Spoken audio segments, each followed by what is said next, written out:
might be if you smashed any, if you found any. The people smash those. The smash. And he hasn't smashed anything. I mean, he's literally all he does is he smashes records every sort of couple of weeks, when more and more people come in a period of 24 hours. Smash the gangs that are running this vile trade. You're never going to smash the gangs. That's something that basically is impossible. The gangs are like the Hydra. You cut the head off and another two grow. So I did write to ministers and say that I wasn't convinced that smashing the gangs was the right sort of way of thinking about things. We will smash the gangs that undermine our security. Keir Starmer has just tweeted 15 minutes ago. He says, "I know you're angry about immigration. I get it. We will smash the people smuggling gangs at source." Maybe I'll just read it all in his accent, shall I? There is no return to freedom of movement. We have left the EU.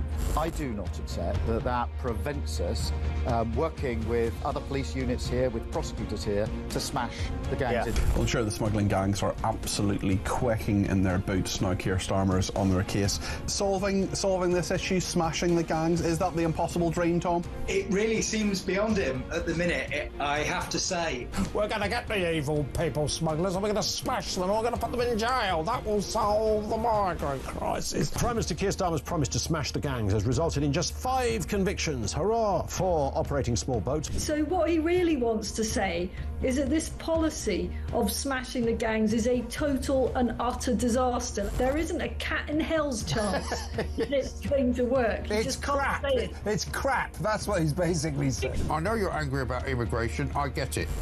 Mark my words, I will take back control of our borders. That means cutting migration, ending the use of asylum hotels, and ramping up our efforts to stop small boat crossings. It's like a parallel universe, the real world, as told by the impressive David Bolt, and Keir Starmer and Rachel Reeves' fantasy world. We will smash the people smuggling gangs at source.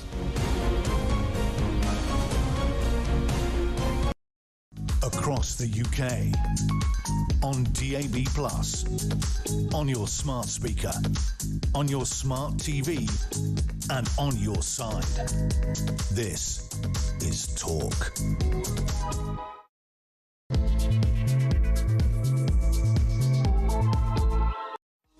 And good morning to you. 2 minutes past 10 this Friday. I'm Russell Quirk. I'm in for Alex Phillips. Acid Phillips, was that Freudian? Let me think. Anyway, I'm in for Alex Phillips until 1 o'clock, following in the giant footsteps of Mike Graham, sitting here amongst the remnants of the front page of the Financial Times. This is literally littered on the floor of the studio. I might revert back to that a little bit later on. Mike, understandably incensed by a gaslighting front page from the left-leaning Financial Times, as I'm sure you heard a couple of hours or so ago. We will be carrying on in similar vein, calling things out. We are, though, going to be talking a lot about Trump and Putin. The ego has landed, as I said just now, in the handover with Mike.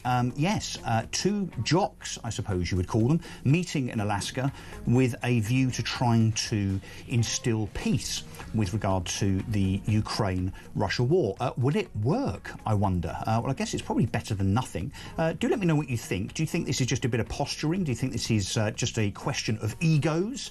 Or do you think that actually Donald Trump, given his rather bombastic and straightforward and direct attitude, might actually be the person that can start to trigger a proper, bona fide, practical peace process for the Ukraine? Or does he just want a Nobel Peace Prize? I suspect that would be a rather nice little bonus for him. That must be in his mind, I suspect. 0344 499 1000. Do give me a call. Let me know what you think as the show progresses, or indeed you can text 87222 and the word talk.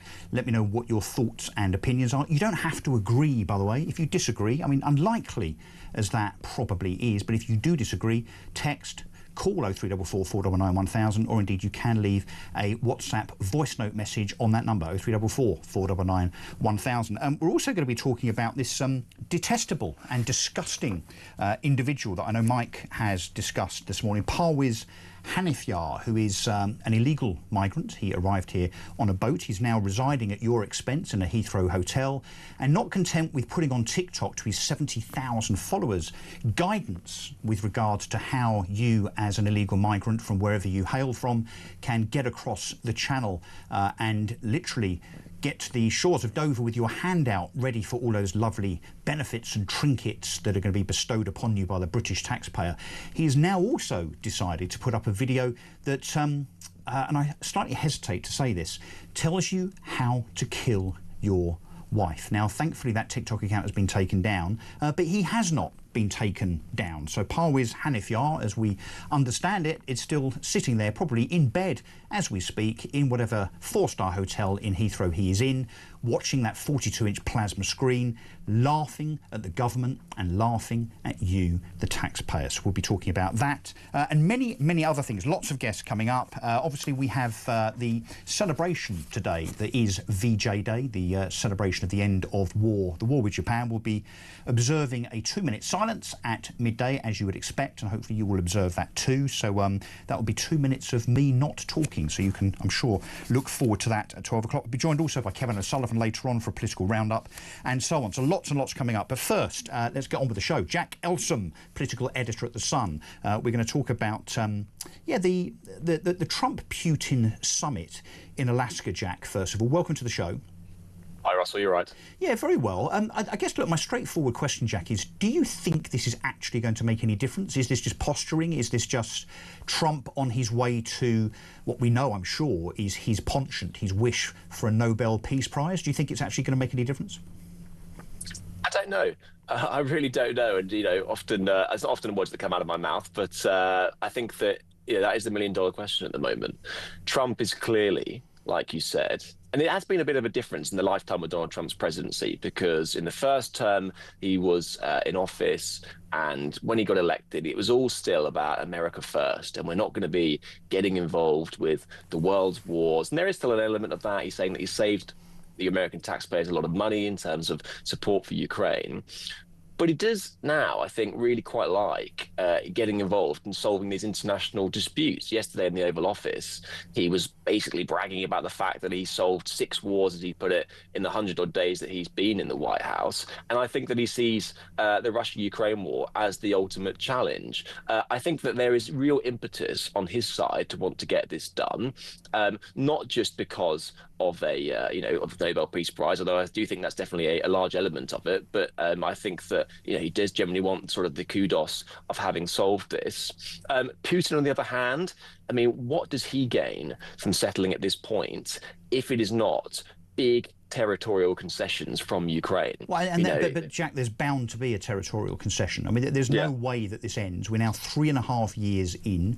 We, of course, I'll remind everybody, we have funded this to the tune of £18 billion. I think the Americans are in for about $180 billion. There's even been a contribution from EU countries. So we are many, many hundreds of billions of dollars in. I mean, this doesn't get solved without there being a concession on land. Because let's be honest, I don't think there's ever been a land dispute that has been a question of both rival parties just walking away with no perceived win. So surely Donald Trump today is going to put on the table, rightly or wrongly from Zelensky's point of view, the fact that part of the Donbass, maybe not the whole lot, but part of the Donbass is going to be given up to Vladimir Putin. That's bound to happen, isn't it?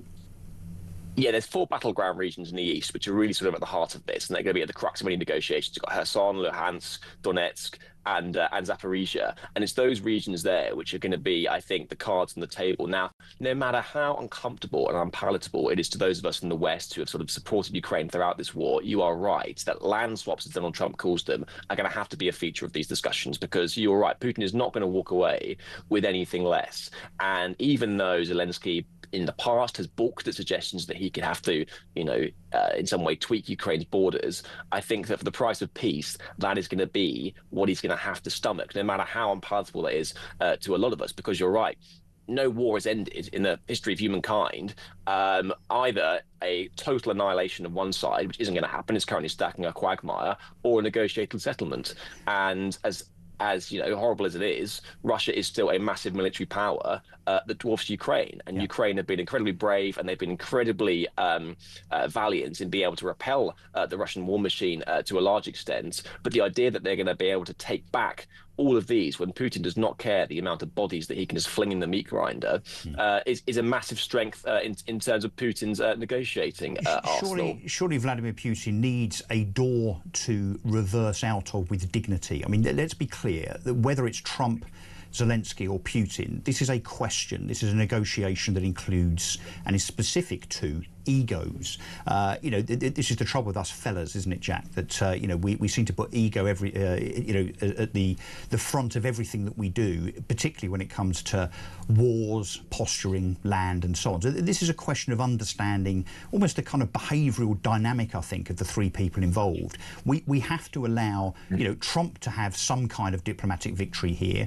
I think Putin, 3.5 years in, the loss of lots and lots of lives. I think the entire conflict now is up to about 1 million casualties. And of course, Putin, obviously wants to be the 21st century Stalin, doesn't he? But he is in a position where, far from taking Kiev in 7 days, I think he initially said back in February 2022, he's hardly making any ground whatsoever territorially. So he needs an end to this, Jack. Yes. I think Putin needs an end. But of course, he's not going to do it by throwing his hands up in the air and showing his people any weakness. He needs to come away from this with some perceived military dignity and victory. And I guess the question is, can Trump make sure that between those two individuals, and of course there's due to be a second summit, Putin and Zelensky due to meet in the coming days, says Donald Trump, that there needs to be a way of allowing both men to save face. Yeah, you're totally right. And, in February 2022, we were all preparing to watch the Russians storm into Kiev in a matter of weeks. That didn't happen. And Putin was given a pretty bloody nose, after invading Georgia, invading the Crimea. He was basically allowed to get away with it with no repercussions, was still on the international stage dancing around and was basically laughing at us. Yep. Now he's cast out as an international pariah, massive sanctions on the Russian economy. You're right. I think he's looking for a way out of this that he can save face. Clearly, those territorial concessions are going to be a large part of that. What's interesting, though, with Trump compared to any other Western leader is that he's not overly critical of Vladimir Putin. Zelensky... We can tell, Jack, he admires him, doesn't he? He likes Kim Jong-un and he respects strongmen. Individuals. Yeah, and this will play out later on. Obviously, the meeting is, I think, 8:30 p.m. UK time. So obviously, this will be reported during the evening tonight here on Talk, and indeed tomorrow morning, where I happen to be covering breakfast tomorrow, Jack, and on Sunday. Busy day, baptism of fire. I'm sure I'll be talking a lot more about Trump and Putin and Zelensky tomorrow. Let's move on to this other story that I want to talk about, something that has angered me and angered anybody that I think has seen this in your paper or elsewhere in the media this morning. This is this hideous individual that we have welcomed with open arms and a taxpayer-funded chequebook, Parviz Hanifyar. This is the illegal boat migrant that is now in a 4-star Heathrow hotel, sticking his fingers up at us metaphorically as he watches a free 42-inch plasma telly. The man that not only now tells people on TikTok, or did until his account was taken down, how to get to Britain and how to presumably claim as much as possible from the British taxpayer, but now has put up a video, which has now been taken down, which informs people as to how to kill their wives and to get away with it by pretending to be drunk. I could not believe this when I first read this, but this man is still at large. He still has his liberty.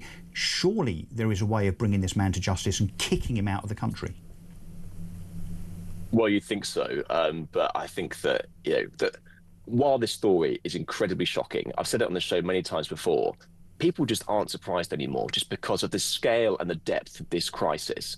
And it goes to show what many people have been saying is that the illegal migration crisis now has really morphed into a national security crisis. And that is because people are coming across the channel, and not only are they taking the mick with free bed and board, perks, the rest of it, laughing at the rest of us, as this individual was from his hotel room, saying, come on, the rest of my mates come to Britain, you get a free hotel, free bed, the rest of it. But also the fact that you have no idea who these people are. They're not security checks. They chuck their passports away, the documentation a lot of the time. If it hadn't been for the diligent work of Sun journalists, nobody would know the background of this despicable individual. But the fact that now I mean, it's on the Home Office, I think, to really sort of show their mettle, because often what we get from the Labour government and the Tory government before that is a lot of tough talk, a lot of rhetoric, but no action whatsoever. They say that they deport foreign offenders. Okay, in which case, charge this man with inciting hatred or whatever charge you want to bring with him, and then deport him very, very quickly. Because the fact that not only is he currently milking the taxpayer, living in a four-star hotel out in Heathrow, but also he's clearly a dangerous individual, means he has no place here. And I think that it is one of these cases, yet again, which just goes to show that, one, we're being laughed at by a lot of people. You know, the left like to say that all these people coming over are refugees. You know, one Labour cabinet minister even famously said that it was all women and children coming over on these boats. It is not. Some of them are dangerous individuals from cultures that many people in this country would find absolutely crazy. And I don't think that anyone can argue with that when you're talking about someone who is trying to teach people how to kill their wives. Yeah.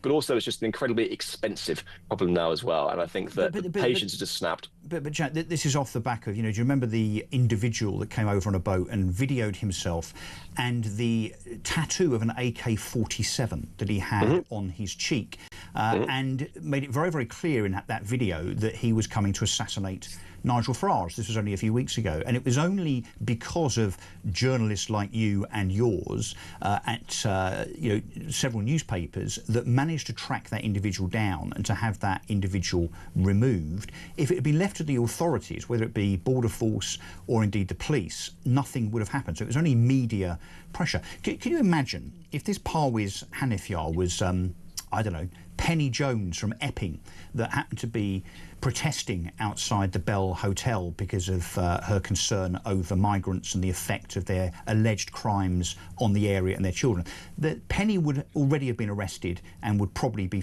being fast-tracked through the judicial process right now. Why hasn't that happened to Parwiz Hanifiar, I wonder? Yeah, and that's the question that most Brits will be asking.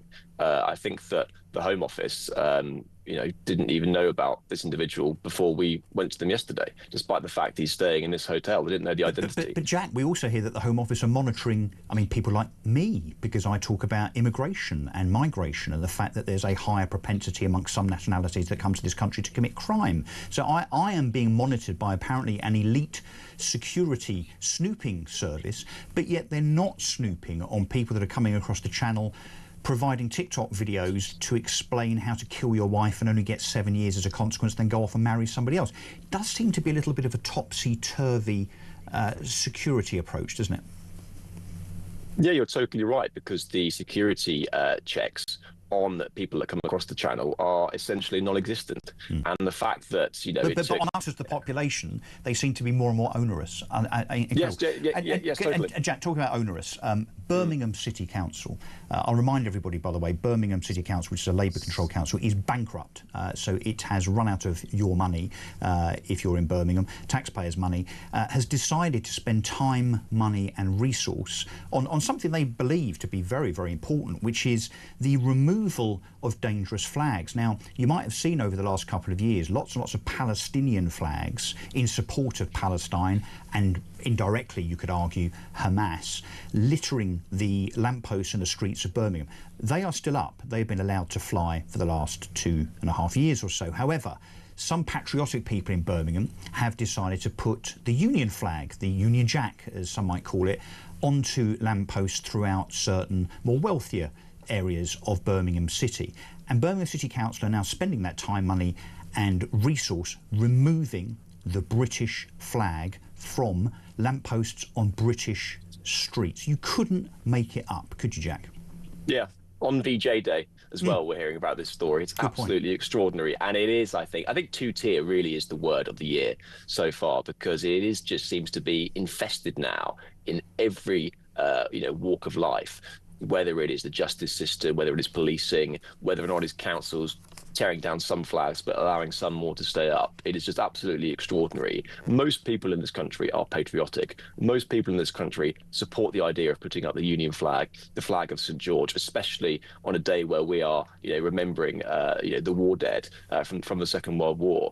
And you're right, totally, Birmingham Council, who are probably the biggest joke and laughingstock in the whole country, not allowing Palestinian flags to stay up, but then taking their time to tear down other flags because they say it's dangerous and a risk flags are flying from lampposts all over the country. You can just and imagine... I'll tell you what is a risk. It's all those bins piling up and rats the size of cats walking around Birmingham, and you think they might spend more time trying to deal with that. Indeed. I mean, some would argue that it should be an offence to tamper with the British flag. I mean, I don't think it should, because I think it's all about freedom of speech. If you want to criticise the British flag, then please do so, although I would argue that maybe you shouldn't be in this country if you don't like it that much, just my point of view. But the fact that this is being done at cost and so blatantly as to be not just anti-patriotic, but to call it incitement. I mean, that will be the excuse of the Labour-controlled Birmingham Council, no doubt, that this in some ways provoking unrest, because, of course, again, I'll remind you, about 30% of the population of Birmingham is Muslim.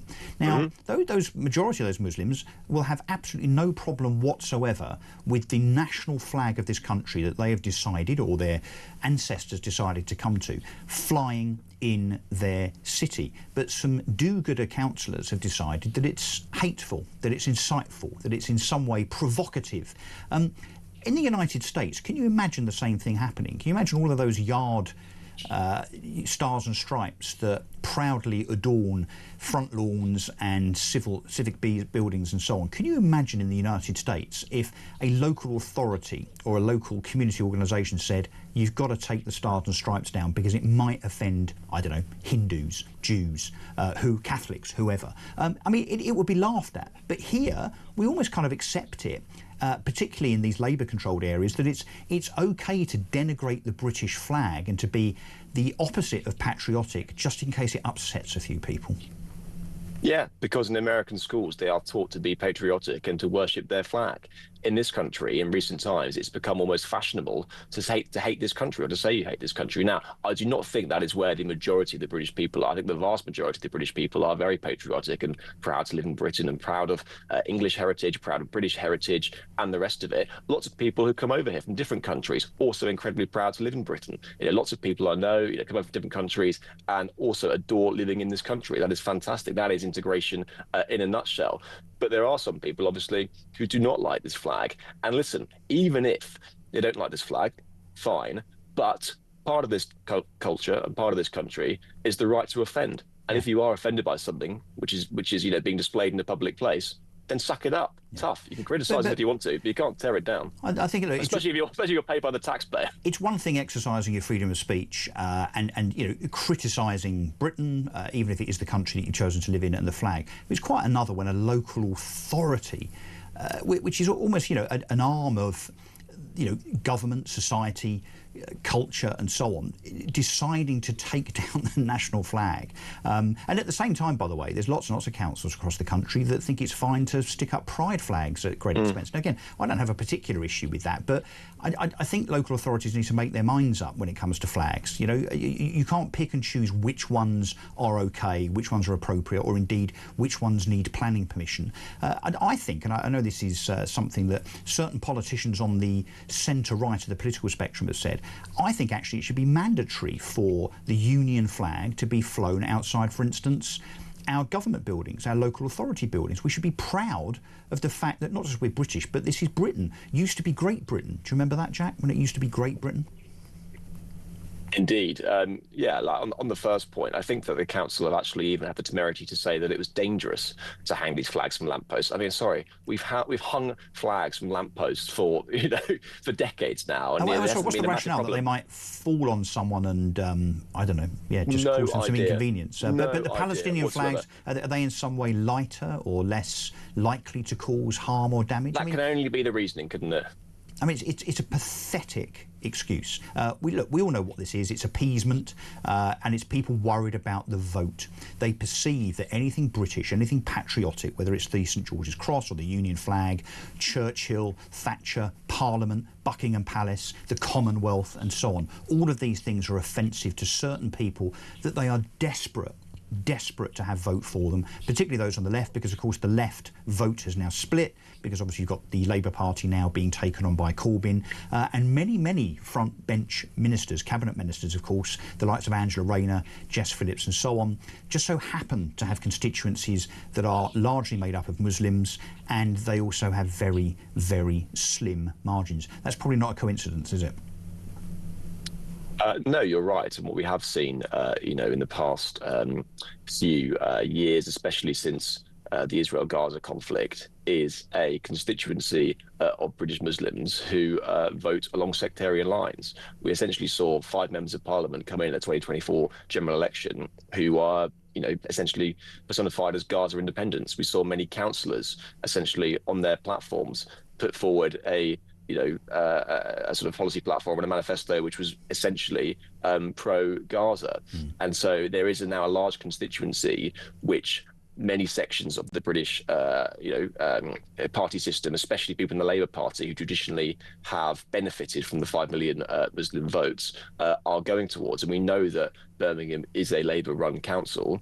I think it's about 30% of the residents in Birmingham are it is 29.9% apparently. Look, Jack, we've got to leave it there, I'm afraid, because we're already 25 minutes into this extravaganza. Jack Elson, political editor at The Sun, thank you for joining us once again. We're going to take a break now, and when we come back, your calls and your messages. I'm Russell Quirk, I'm in for Alex Phillips. This is Talk, back after this.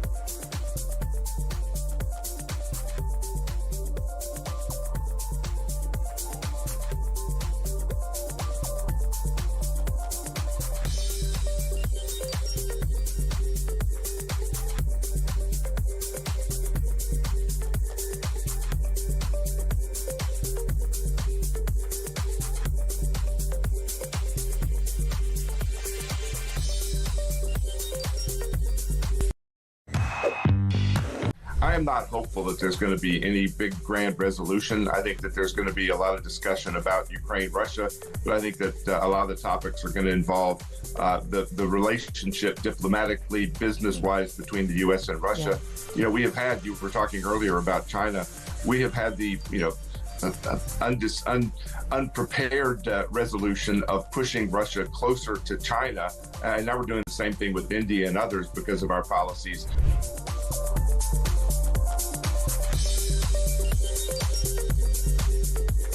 And if you haven't quite got the right grades to get into that university, then maybe it isn't the right one for you. But first of all, we need to congratulate these young people who have worked absolutely solidly. We need to congratulate the teachers, the support staff, but most of all the parents who have had to put up with these young, stressed-out people, waiting for these results. Well done, us.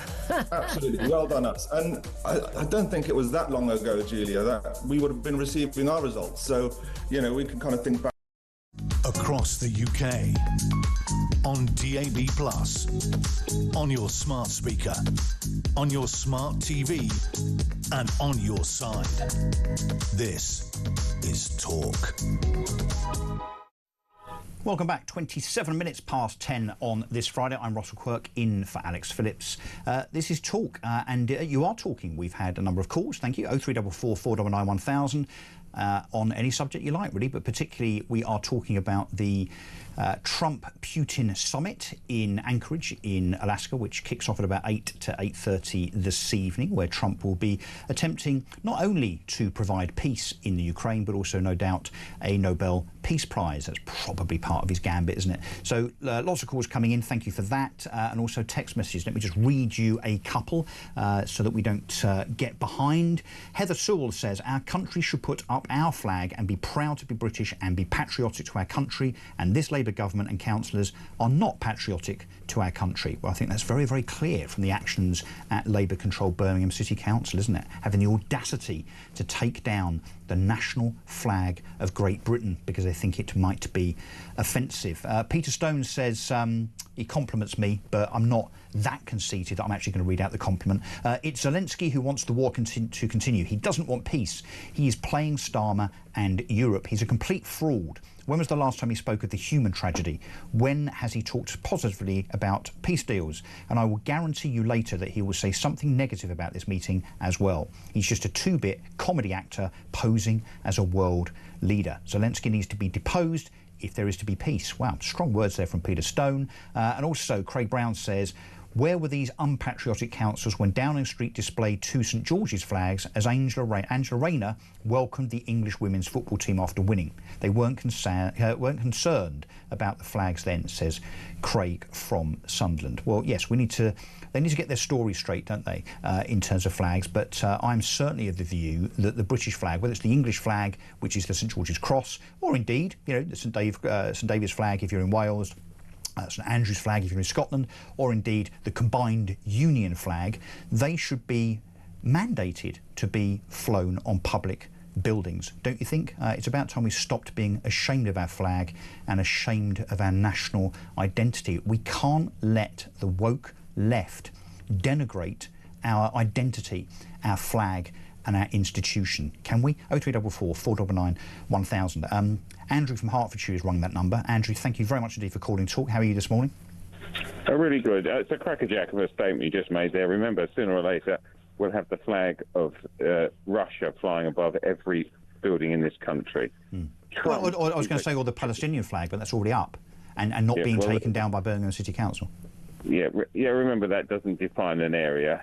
And if you want to interview someone who actually knows about that area, get Melanie Phillips on, the woman the Guardian's scared of, and she used to work for them. Now, moving on to Trump.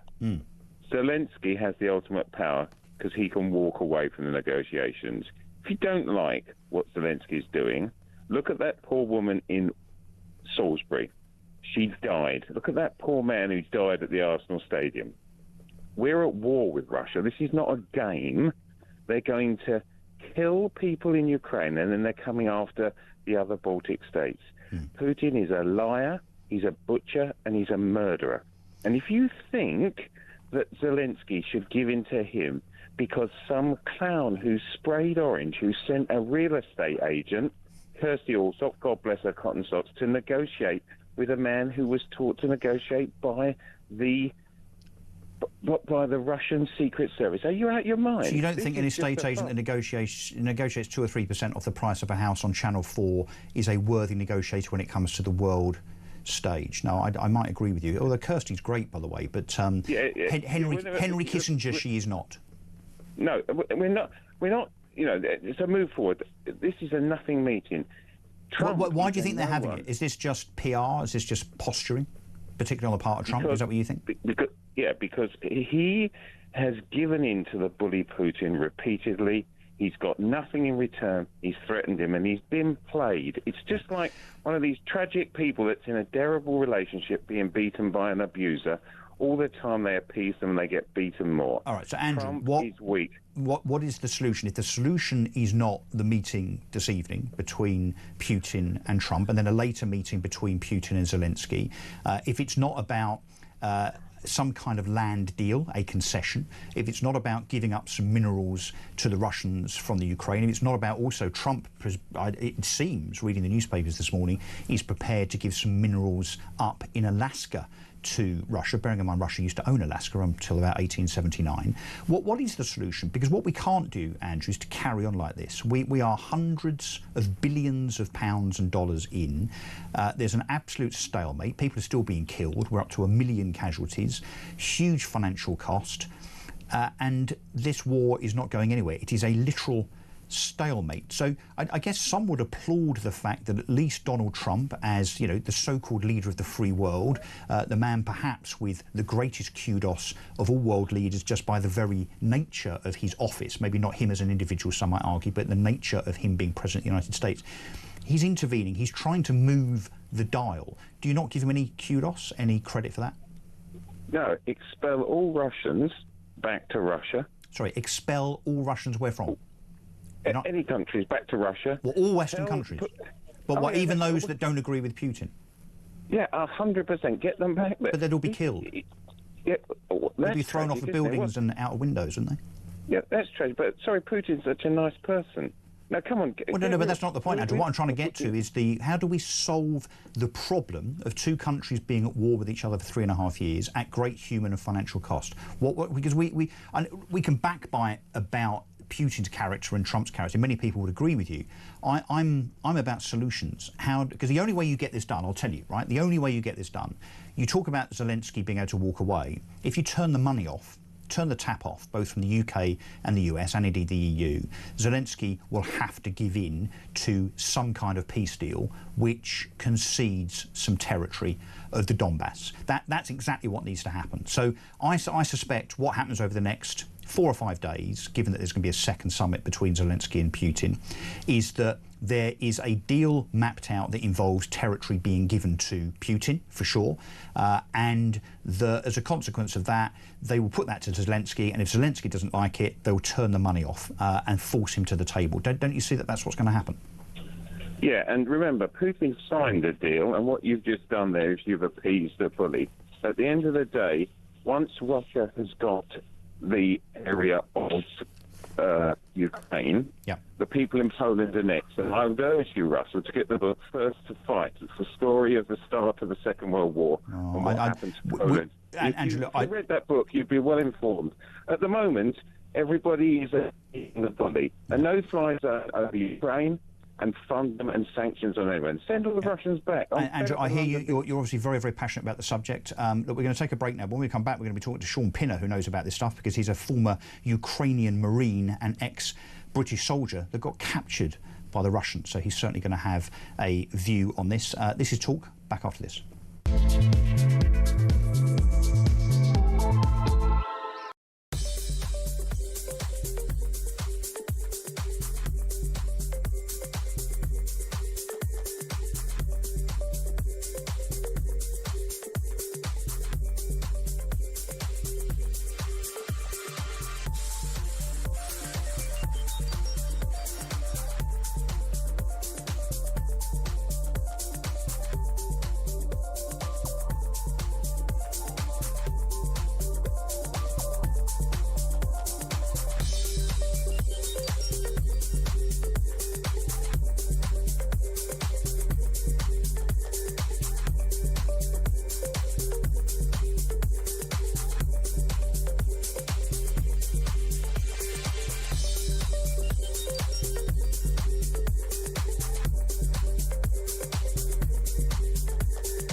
Across the UK, on DAB+, on your smart speaker, on your smart TV, and on your side. This is Talk. Welcome back. Let's go straight to Sean Pinner, who is joining me now from the Ukraine. He's an ex-British soldier and former Ukrainian Marine who fought for the Ukrainians and was captured. Sean, thank you very much indeed for joining us on Talk this morning. Thank you very much for inviting me. Pleasure to be on. Yeah, well, talk us through very quickly. Let's provide some context. So you're British, you're in the Ukraine now, you're an ex-Marine, and you decided, and tell us when, please, when you decided that you would go to Ukraine to fight. So just talk us through that, and then what happened quickly with regard to your capture. Yeah, I was a quick change in my life where I thought I wanted to do something. I ran a successful business in the UK for a long while and came to a point in my life where I just wanted to change. Did I want to keep doing that job or did I want to go back to what made me happy? And I did 9 years in the British military and a job opportunity came my way. I'd spent 9 years learning how to fight Russians. So when a job opportunity came to be an instructor with National Guard in Mariupol in 2018, I took it and never went home. Met my wife here, have my family here, had a house in Mariupol. I was here, some years well before the full-scale invasion. But you went there to be an instructor. So was that for the Ukrainian government and military, or was that for a private company? I've always known. I've never worked with a PMC or a paramilitary group here. I've always been a structure within the military. I was contracted to the Marines. I moved from the National Guard to the Marines as a contracted soldier here. And under the Geneva Conventions, obviously, it doesn't matter where you were born. If you sign a contract with the state military, then you're entitled to all the aspects of prisoner of war status, which I wasn't given when I was captured in Mariupol. So how did you get captured? I was really on the front lines on the opening day of the full-scale invasion. Let's remember, Ukraine invaded in 2014, not 2022. Crimea. So I'd been working out there, Crimea, and then obviously, President Trump was actually president for 4 years, a full tenure during Putin's invasion. So I was working out there well before the full-scale invasion. And no one did much. Producers and I were talking about this just as a quick sidebar. We didn't do much in the West about the Russian invasion of Crimea, did we? Because, of course, at the time, well, Zelensky wasn't president, but we seem to have kind of glossed over it as the West. But with regard to the second invasion in February 2022, of course, now we are where we are in terms of support, finances and so on. Let's talk about the mood on the ground there, can we, in terms of how Ukrainians see this right now. So how affected Ukrainians are right now by the war, and also what they see might be a possible solution in terms of outcome. Sean?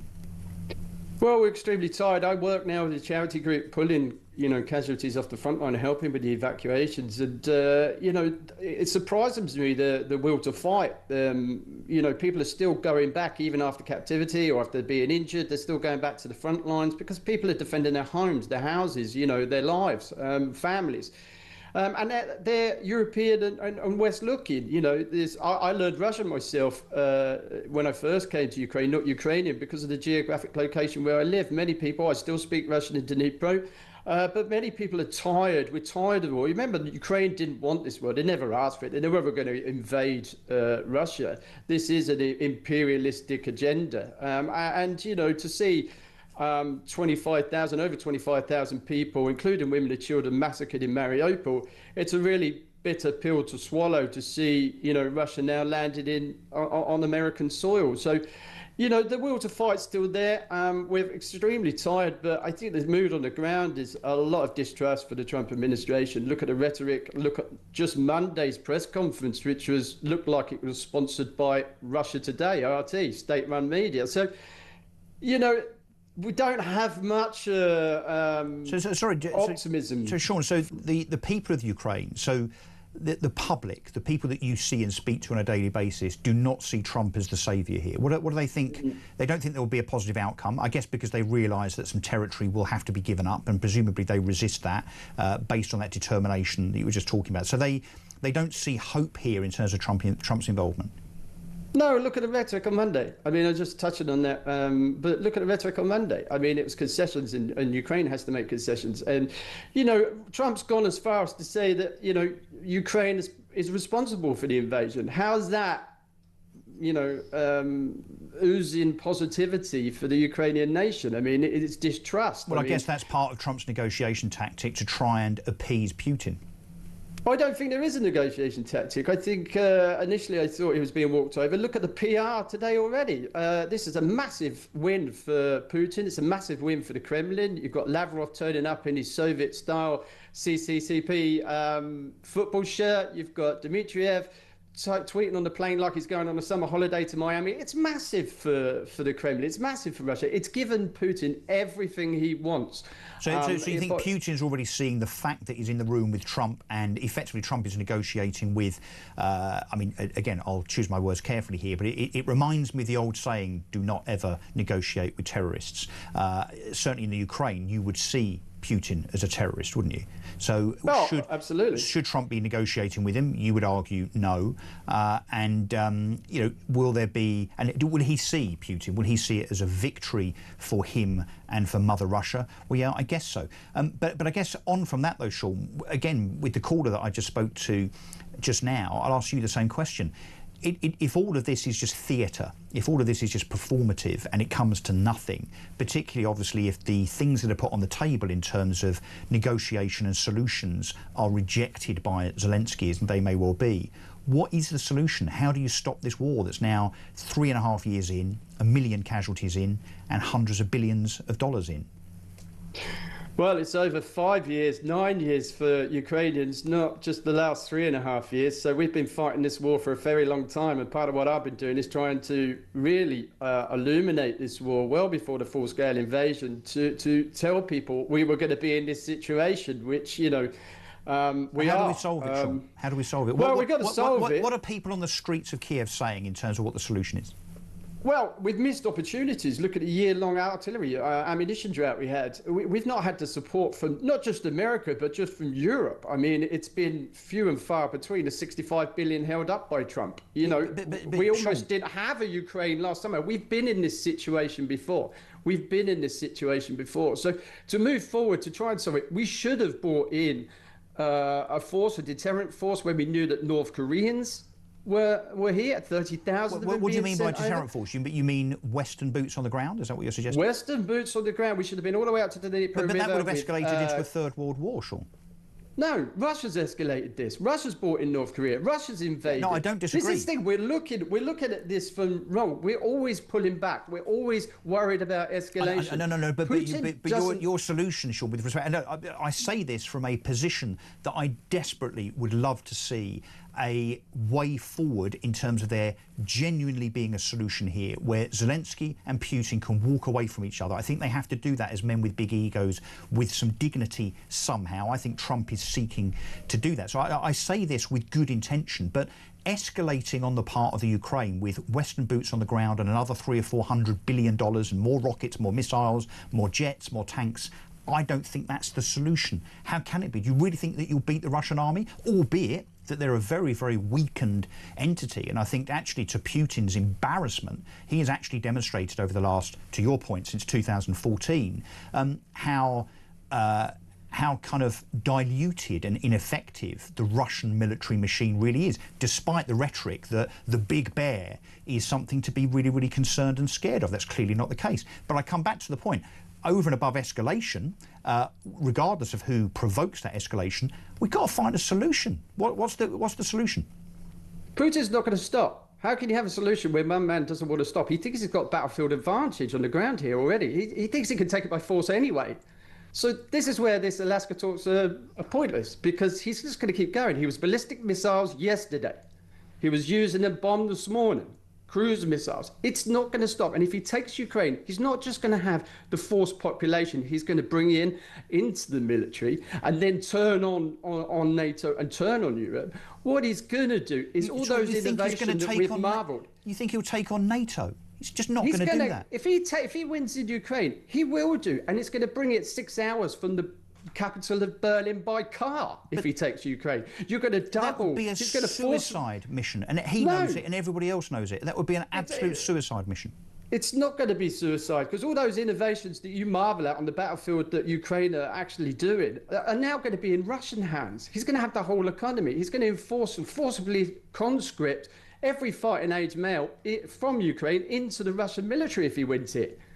So these negotiations are pointless. He's not going to stop. His original plan was to denazify Ukraine and crush the regime in Ukraine. He's not going to stop. But on that basis, if you're right, and you know, I understand the man that we all know Putin to be. I still think that he needs a backdoor to reverse out of with some dignity, because I think he's not losing, but it's a slow Just a quick one. But I think he's already been given a lot of backdoors. But if you think Poland, if you think, Sean, Poland is next, and then you know. I don't know, Moldova, Slovakia, Germany, France. I mean, come on, that's crazy. I mean, this man, even though he might be a tyrant and he might be a bit unhinged, frankly, and you know, a little bit overinflated in terms of his own opinion of himself, the Putin thinking that he can take on the Western world and NATO and the United States as a consequence, I think that's for the birds, mate.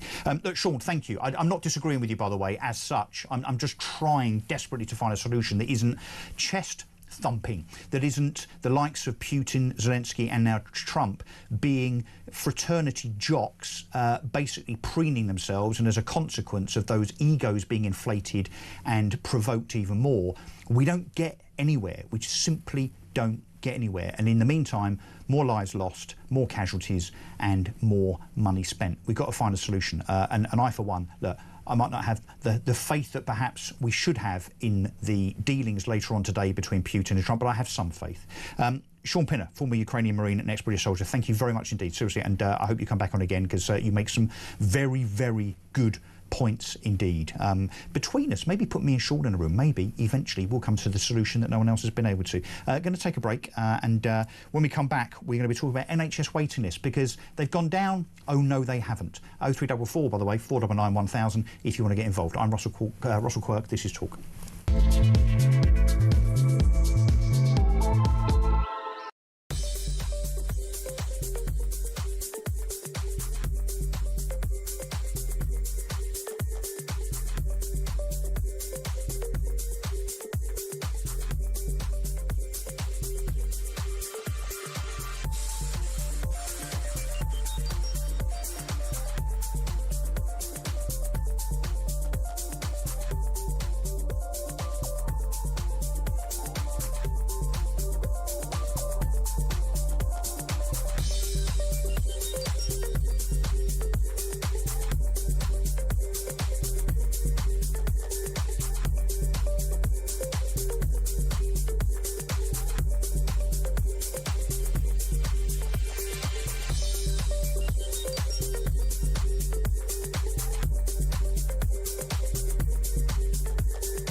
that kind of If you're an asylum seeker, you get given something called an HC2 certificate, That's which the one, yeah. qualifies you for all that kind of stuff. Dentists, some prescriptions, all free of charge. Not only that, but you're allowed to claim the cost of travel to go to a hospital or a surgery or so on. Now, these certificates, HC2 certificates, are given out to some UK citizens, but 2/3 of them at present are being given to asylum seekers. I am not hopeful that there's going to be any big grand resolution. I think that there's going to be a lot of discussion about Ukraine, Russia, but I think that a lot of the topics are going to involve the relationship diplomatically, business-wise between the U.S. and Russia. You know, we have had, you were talking earlier about China, we have had the, unprepared resolution of pushing Russia closer to China. And now we're doing the same thing with India and others because of our policies. Across the UK, on DAB+, on your smart speaker, on your smart TV, and on your side. This is Talk. Welcome back. Okay, so after that, another controversial subject. Sorry, I need to put my teeth in this morning. Another controversial subject, NHS waiting list figures. The Telegraph reporting this morning that the backlog has risen by 10,000 to 7.37 million as at the end of June, compared with the previous month. This in sharp contrast to what the Labour government have been saying, particularly Wes Streeting, that apparently waiting lists are coming down. Well, they might be coming down if you massage the figures. Let's talk to Marion Senthil-Nathan now, who's a health commentator. And I understand you're an NHS dentist, so you're quite a rare thing, aren't you, Marion? I might take a picture of you, actually, because I haven't seen an NHS dentist for quite some time. Yeah, I mean, NHS dentistry is slowly dying out. It's in a terminal phase, if you put it like that, because there's been a contract which has continuously tried to cap the amount of money that you can pay dentists. At the same time, they are pushing dentists to actually see as many patients as possible. And I said I've come on this show with Alex before to talk about the UDA, the units of dental activity, which are basically a target that each clinical dentist has to meet. And they have a very kind of short period to actually engage with enough patients to actually meet those UDA, units of dental activity targets. And it's that squeezing, that pressure on NHS dentists that basically means most of them are just opting out, hanging up their mirror and probe and going to the private sector instead. Well, and of course, if you're a migrant off a boat, you get free NHS dentistry, which of course us mere tax-paying mortals don't get. That might be another reason why the capacity with regard to NHS dentistry is so stretched, because of course we've got 50,000 migrants coming off boats every year that do get NHS dentistry. But anyway, that's not what I really wanted to talk to you about, Myron. I wanted to talk to you about this revelation that NHS waiting lists are going up. They're up to 7.37 million people as of the end of June. But this is in sharp contrast to what the government have been telling us. Are the government fibbing to us about NHS waiting lists coming down? Well, we have a real problem with data, it seems like. We've got the Chagos deal, which Keir Starmer seems to have got wrong by a factor of 10. I remember, the legal migration figures came down the black because hole. of the Tories. Let's not forget the black hole, Myron, 22 billion that the OVR the black doesn't hole, exist. and you get, on top of that, you've got Fraser Nelson saying it's the best time to live in the country because crime is so great. And we've got the Department of Work and Pensions and the Home Office who don't really release data on ethnicity, yet at the same time accusing those who have concerns about crime and immigration figures and ethnicity as being effectively racist. So there is a real problem with data and not just the release of data, the massaging of data, cooking the books, all of these kind of things. There is a massive issue of it. And when you have a government that is really hell-bent on surviving every day on the media circuit rather than actually fixing a problem, they jump on every statistic, every bit of data, spin it to the nth degree to try and give a a celebratory headline to make the public think they deserve a pat on the back, and that's basically what's happened here. And Maureen, the reduction in the waiting list. Yeah, talk us through this gaslighting, this manipulation of data, as you call it, insofar as what data is being manipulated and how, and if the end result is that rather than the government telling us that more people are being treated and NHS waiting lists are coming down, it seems that actually fewer people are being treated, and in real terms the NHS waiting list is not reducing, it's actually going up. But talk us through what they're doing to gaslight us and to manipulate that data. How? Well, it seems like there's something like 200,000 or 250,000 people every month who are just dropping off the list. Now, why are they dropping off the list? It would seem like maybe they're moving away. Maybe, most likely, they're going private, or they're just giving up, or they're just dying. Yeah, they're dying waiting. It's those probably. kind of things. Yeah, exactly. So it's these kind of figures that are being included in the data as being sort of showing that, giving this illusory appearance that waiting lists are going down. But it's actually some kind of damning indictment. If more people are going private, that's not a sign of a successful NHS. That's a sign that the NHS is people are giving up on it. They've surrendered and accepted that we can't rely on this to save our lives. My dad's had a knee op and gone private. I refer people for wisdom teeth extractions. They're waiting in terrible pain for months on end. They end up going privately to see a private surgeon. And if you want sedation or general anaesthetic or anything like that, you go privately. So these are the people dropping off the list. And it gives this kind of facade that somehow West Streeting, the Labour government, are on top of the waiting list and somehow getting through it at a faster rate. We're still treating less people than are being referred, and that essentially is the issue. So are we seeing, I mean, it's a kind description to call it spin, but are we seeing deception here? That's my question. Are we seeing deception by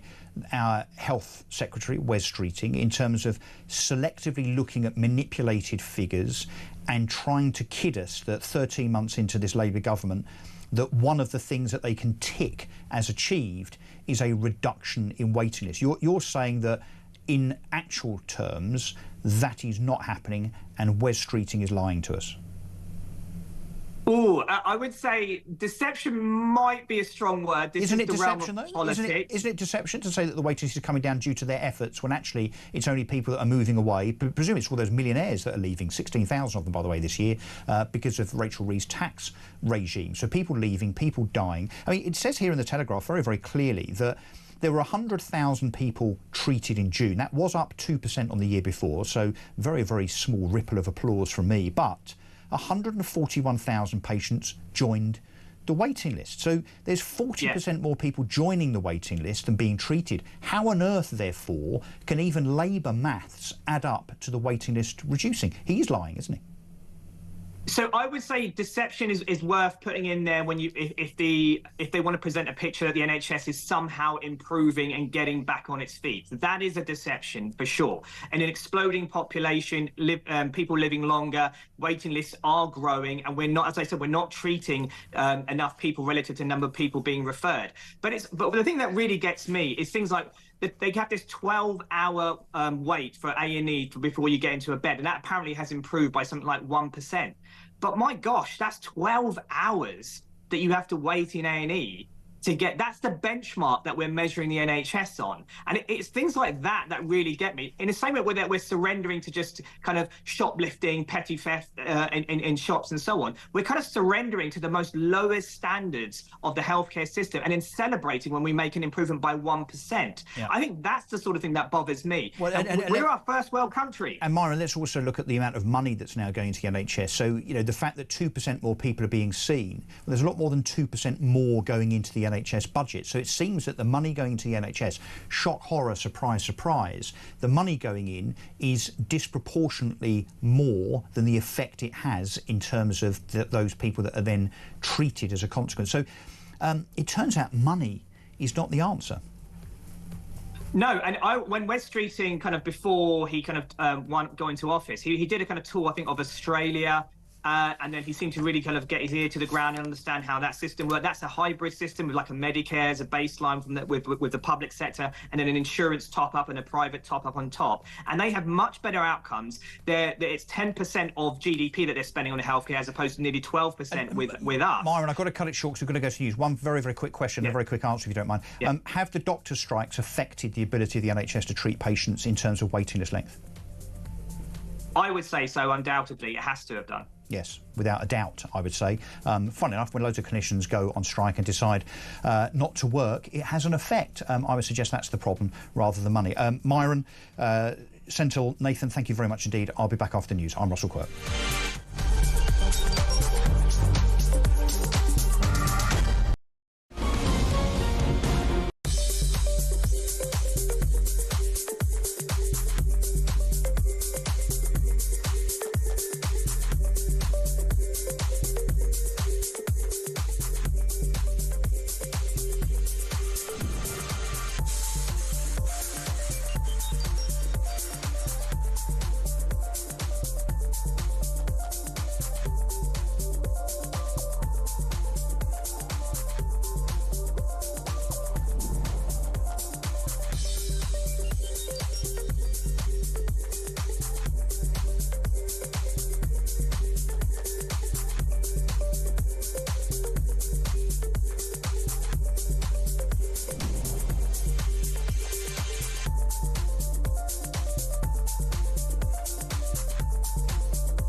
Across the UK, on DAB+, on your smart speaker, on your smart TV, and on your side. This is Talk.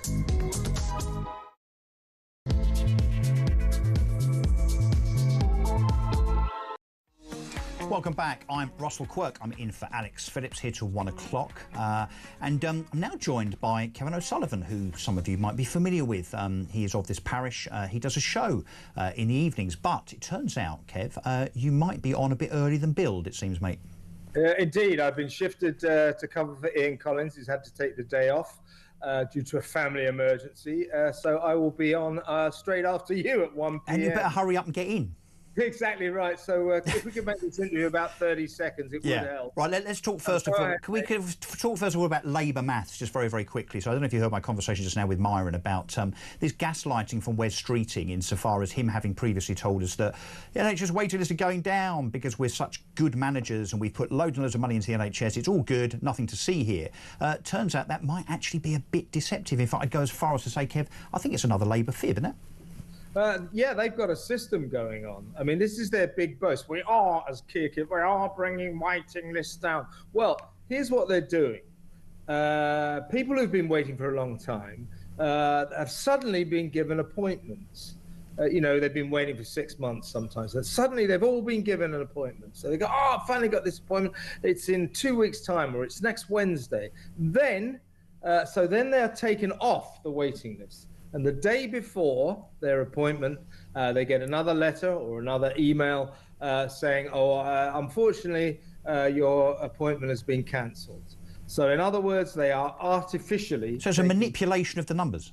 Yeah, they're not really reducing waiting lists. They have devised a method to get people's names off the waiting list. Waiting lists are not going down. Last night on my show, I had some guy weeping, saying he was going to end his life because he couldn't get an appointment with his GP, let alone a hospital.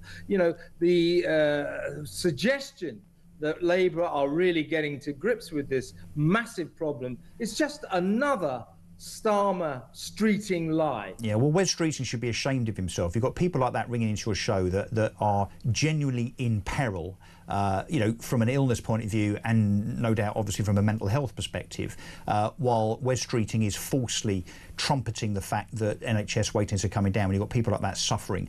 How on earth must it feel to that particular individual to listen to Wes Streeting's gaslighting when the reality is somewhat different? Can we talk about this migrant thing as well? This lovely chap that no doubt you'll be talking about later, Kev. This is right up your street. Parwiz Hanifyar, this lovely, lovely individual that's come over on a boat. He's now in a 4-star hotel in Heathrow, watching a telly, no doubt, choosing a few movies, drinking from the minibar, downstairs in the buffet as many times as he likes, all at taxpayers' expense. He might even be a Deliveroo or Just Eat rider into the bargain, who knows. But he's got a rather nice line in self-help videos. I don't know if you noticed. The first one was how to come and be a boat migrant and get as much as you can with your hand out in Britain, because obviously we're a soft touch. But also now very handily titled How to Kill Your Wife and Get Away with It. Yeah, look, if this nation has any self-respect, if Keir Starmer has any self-respect when it comes to this spiralling, shambolic migrant crisis, this guy has to be kicked out. The Prime Minister said only the other day 2 statements. One, I will stop at nothing to secure Britain's borders. He stops at just about everything. You sure he didn't say I will do nothing to secure Britain's borders? Yeah, he is doing nothing to secure it. So that was a lie. And he also said, and this is the point, he said, if a message to migrants who cross the channel illegally, it was this: if you come to our country and you break our laws, you will face deportation. In other words, pretty fudgy. In other words, when you say you will face deportation, doesn't mean necessarily you will be deported.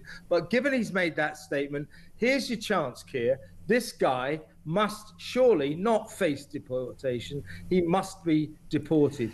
Kick him out. Show some resolve. Here's your chance, Starmer. But shouldn't he be treated in exactly the same way as, let's say, the judiciary decided to treat Lucy Connolly and all the protesters, whether it be from last summer or whether it be from Epping or from Canary Wharf or the Barbican Hotel over the last few weeks? I mean, if this man is genuinely, as he clearly is, inciting violence, I mean, teaching or guiding people as to how to kill someone is clearly an incitement of violence.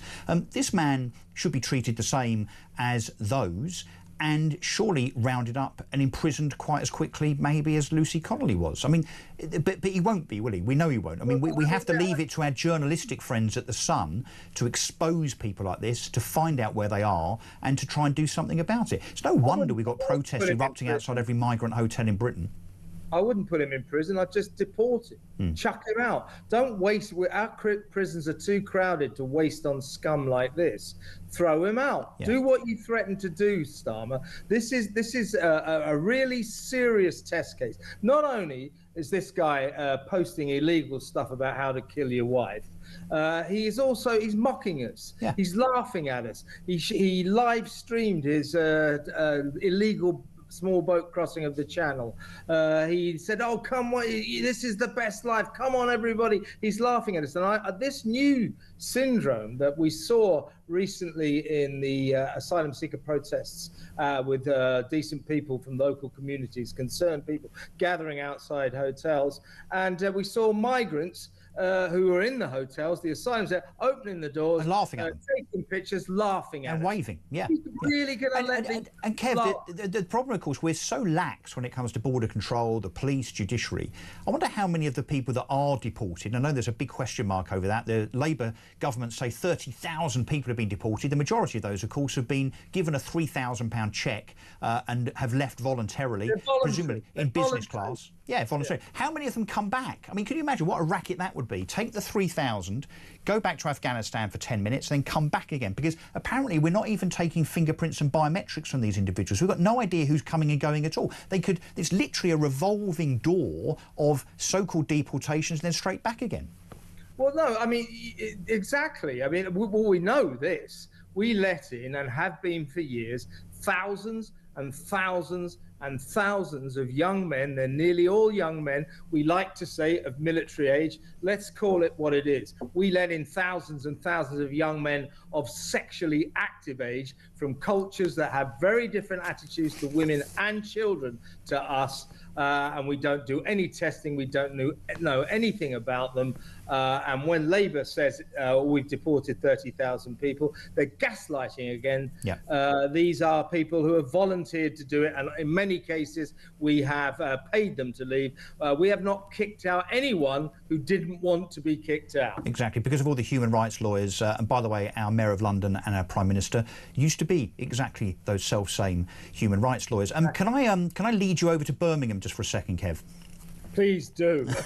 I'm curious about that. Go on, ask the question, but I know what it's going to be. You know what it is. You know what it is. So imagine that you're walking down Birmingham High Street, if there is such a thing, round by the Bull Ring, let's say, and there's Palestinian flags everywhere, and there has been since pretty much October the 7th, 2.5 years ago. Those flags are, inverted commas, proudly displayed, haven't been taken down, not dangerous, not offensive, apparently. But there are certain suburbs of Birmingham, the more well-heeled, the wealthier parts of Birmingham, where patriotic British people have decided to put up the Union Jack. Birmingham City Council, bankrupt Birmingham City Council, by the way, Labour-controlled, have spent time, money and resource ripping those Union flags down. This is an utter disgrace. Of course it is. It's not just Union Jacks, St George's cross flags as well. And don't forget, this news is emerging on VJ Day, when we honour heroes who laid down their lives for their country in the war against Japan. This is a very special patriotic day. These people who put these flags up all around Birmingham say they are doing so as a patriotic gesture. Birmingham Council announced they're dangerous and could be life-threatening. Really? But why are Union flags dangerous and Palestinian? Why are Palestinian flags not dangerous then? Let me finish. While they're doing this, pulling down British flags, they've spent £1,000 on 2 days projecting lights onto the town hall, onto the town library, celebrating Independence Day for India, and then the following day, Independence Day for Pakistan. That's what they're spending money on. They're also spending money pulling down our own flag. So they are very happy to waste money celebrating foreign countries, but they're very happy to spend money ripping down the British flag. This is a snapshot of everything that is going wrong in this country. We put Britain second and other countries first. It is madness, Russell. And do you think it's got anything to do with the fact that 30% of the Birmingham population is Muslim?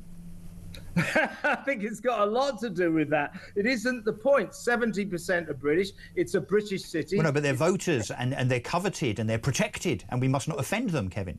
Yeah, but I'm sure there are some people ripping down these flags, doing the electoral maths. But basically, it's a mindset. It's a mindset that prevails all over the country. Oh, it's Independence Day for India. Let's celebrate that. It's Independence Day for Pakistan. Let's celebrate that. Oh, they put some flags, British flags out, Union Jacks and St George's flags. Let's rip them down. That's it. That's modern Britain for you. Yeah.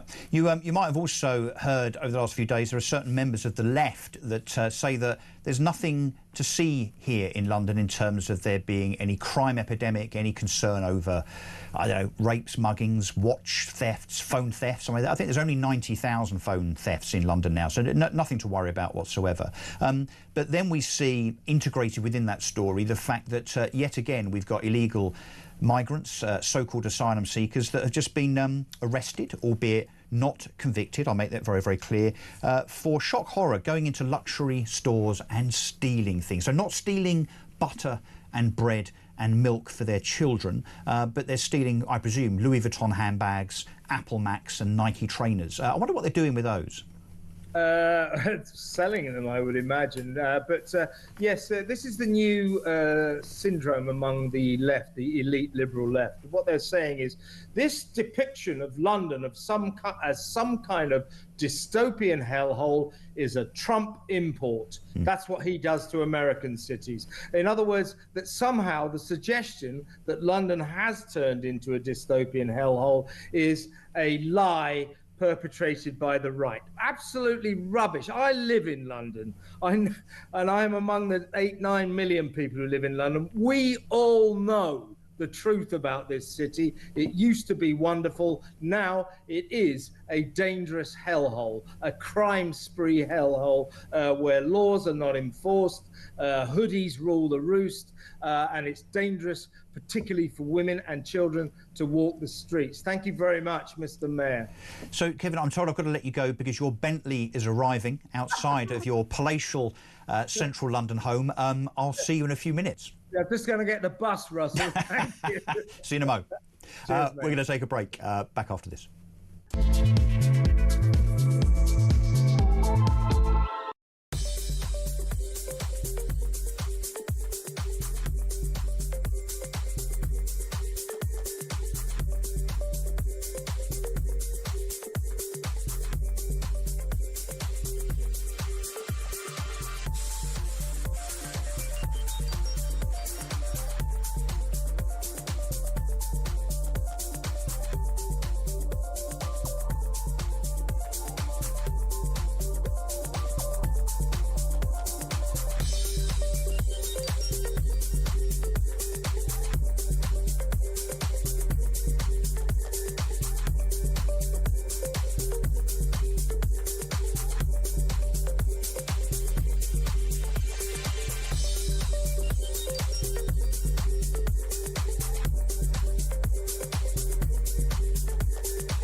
We're not actually in recession, not a major one.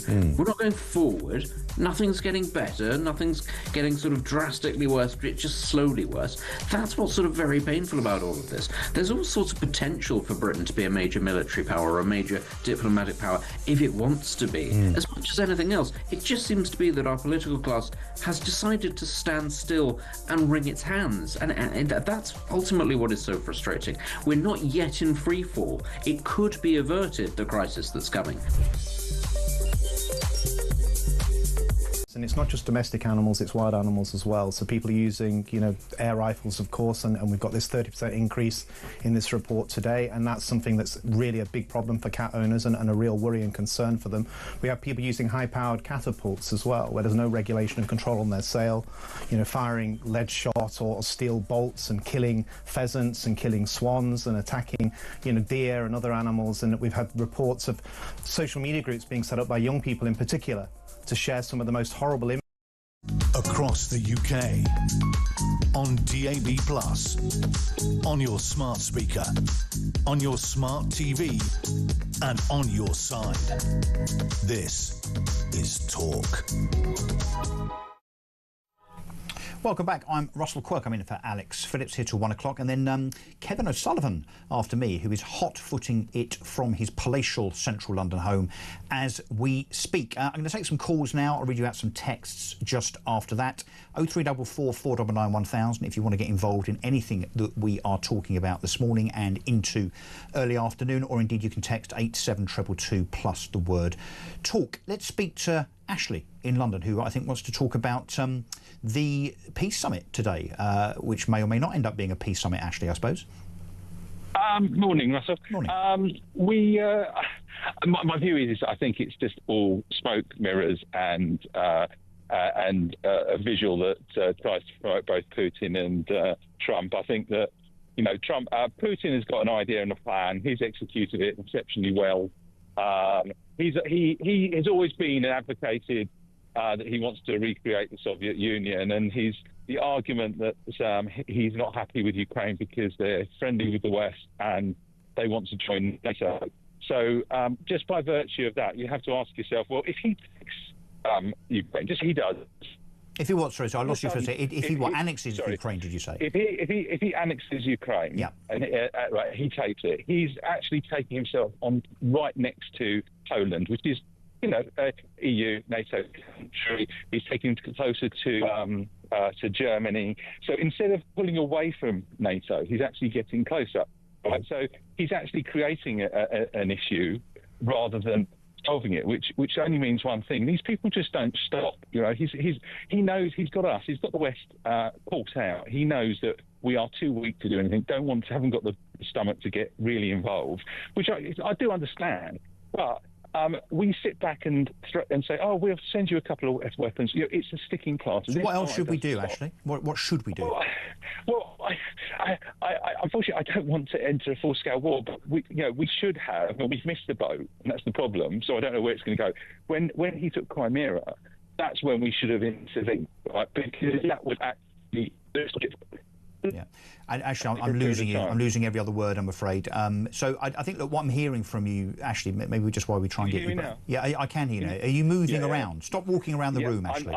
I'm just walking the dog. No, so what I'm trying to say is that you've got the same situation, for instance, with the Israel-Palestine thing. It's exactly the same, and that is that you give Palestine.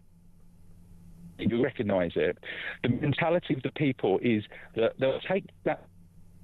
Actually, we're losing you. Actually, you're making some really good points, but the trouble is we're losing every few words or so. So it's not coming across as quite as compelling as I'm sure you mean it to. So let's move on. But I think what you're saying is really that we should face up to Putin. Not quite sure how we do that without escalating things into a third world war, as I was saying earlier on. Let's speak to David in Gloucestershire, who wants to talk about NHS waiting lists. We were told. David, I think, weren't we, that NHS waiting list was solved? Is this David or is this Herbie from Harrow? No. This is David. You are there, David. Right. So West Streeting told us very, very clearly that waiting lists were coming down. Everything is solved. The money, the efforts, the reorganisation that West Streeting has imposed on the NHS 13 months into their government, everything is fine and dandy. Yeah. But my point was, I mean, don't get me wrong, I've been treated fantastically by the NHS and by the doctors and consultants, etc.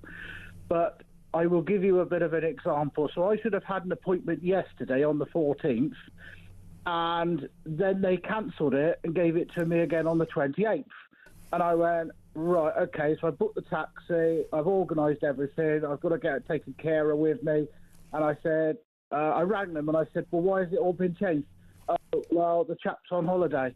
And it's like, well, why did you make an appointment on the 14th, knowing full well the chap was on holiday? Herbie, thank you very much indeed. Look, it's a mixed bag. I've got to go because there's some breaking news which I've got to bring you, which is frankly astonishing, I have to say. Absolutely astonishing. And I say that, and you will now realise why I think this breaking news is astonishing. And it relates to Labour councillor Ricky Jones, who has been on trial this week. This is the man that stood with a microphone in a crowd of people subsequent to the Southport killings and the unrest thereafter. And he said that those on the far right were all Nazis, and he used a throat-cutting gesture. He has been in court only for the last 2 or 3 days. He has been found not guilty today.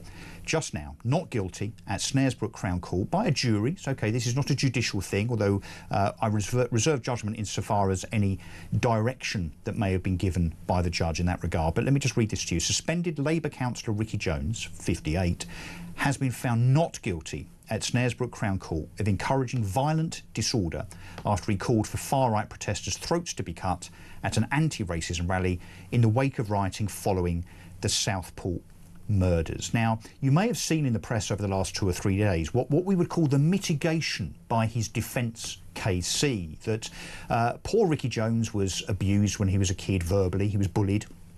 He was racially abused, allegedly.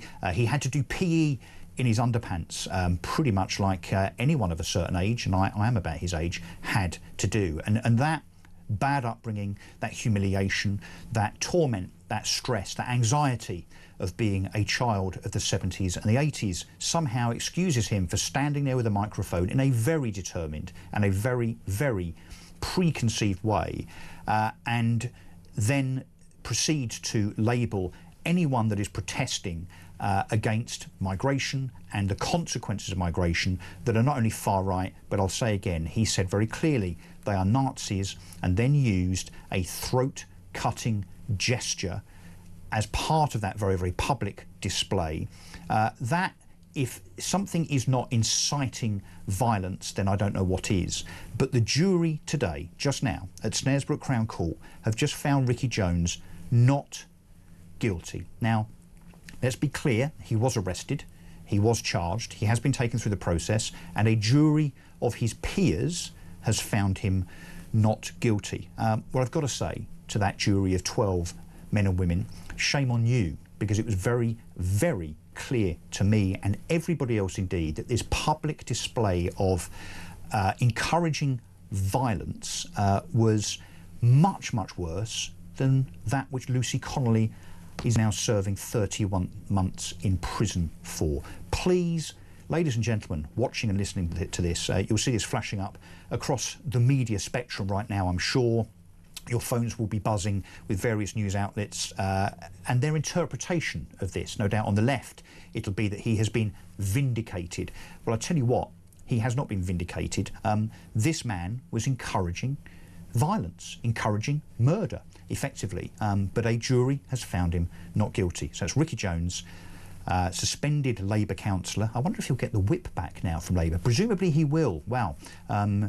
What it would be to be represented as a constituent, as a resident by Ricky Jones. He's got away with it, ladies and gentlemen. He's got off scot-free, while others that send out distasteful, ill-advised, nasty tweets that are far, far less serious, in my opinion, than what Ricky Jones did. They are serving long sentences in prison.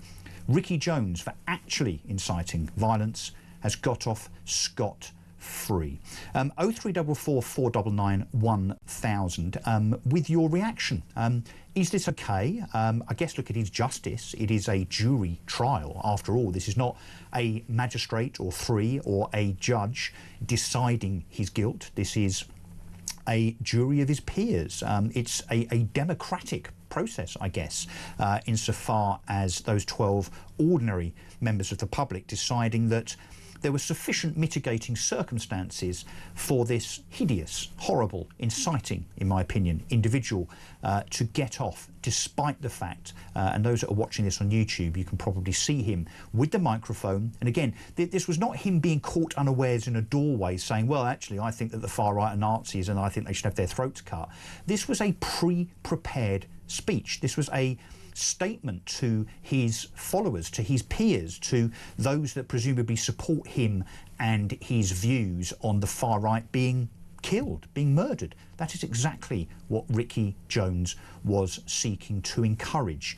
But a court, Snaresbrook Crown Court in East London, has decided today that there's nothing to see here, that this man is not guilty, and that we can, and he can certainly carry on. I guess the signal that now sends to the left and to Labour and to their supporters, and indeed to Ricky Jones himself, is that it's okay to walk around inciting the cutting of throats of your political opponents, because if you're on the left and you decide to do so, it's perfectly okay. Send out a tweet that, ill-advised as it was by Lucy Connolly, suggest that it would be fine by them if mosques were set fire to. A ridiculous and outrageous thing for Lucy Connolly to say. That results in 31 months prison. She's still there, a mother, a wife.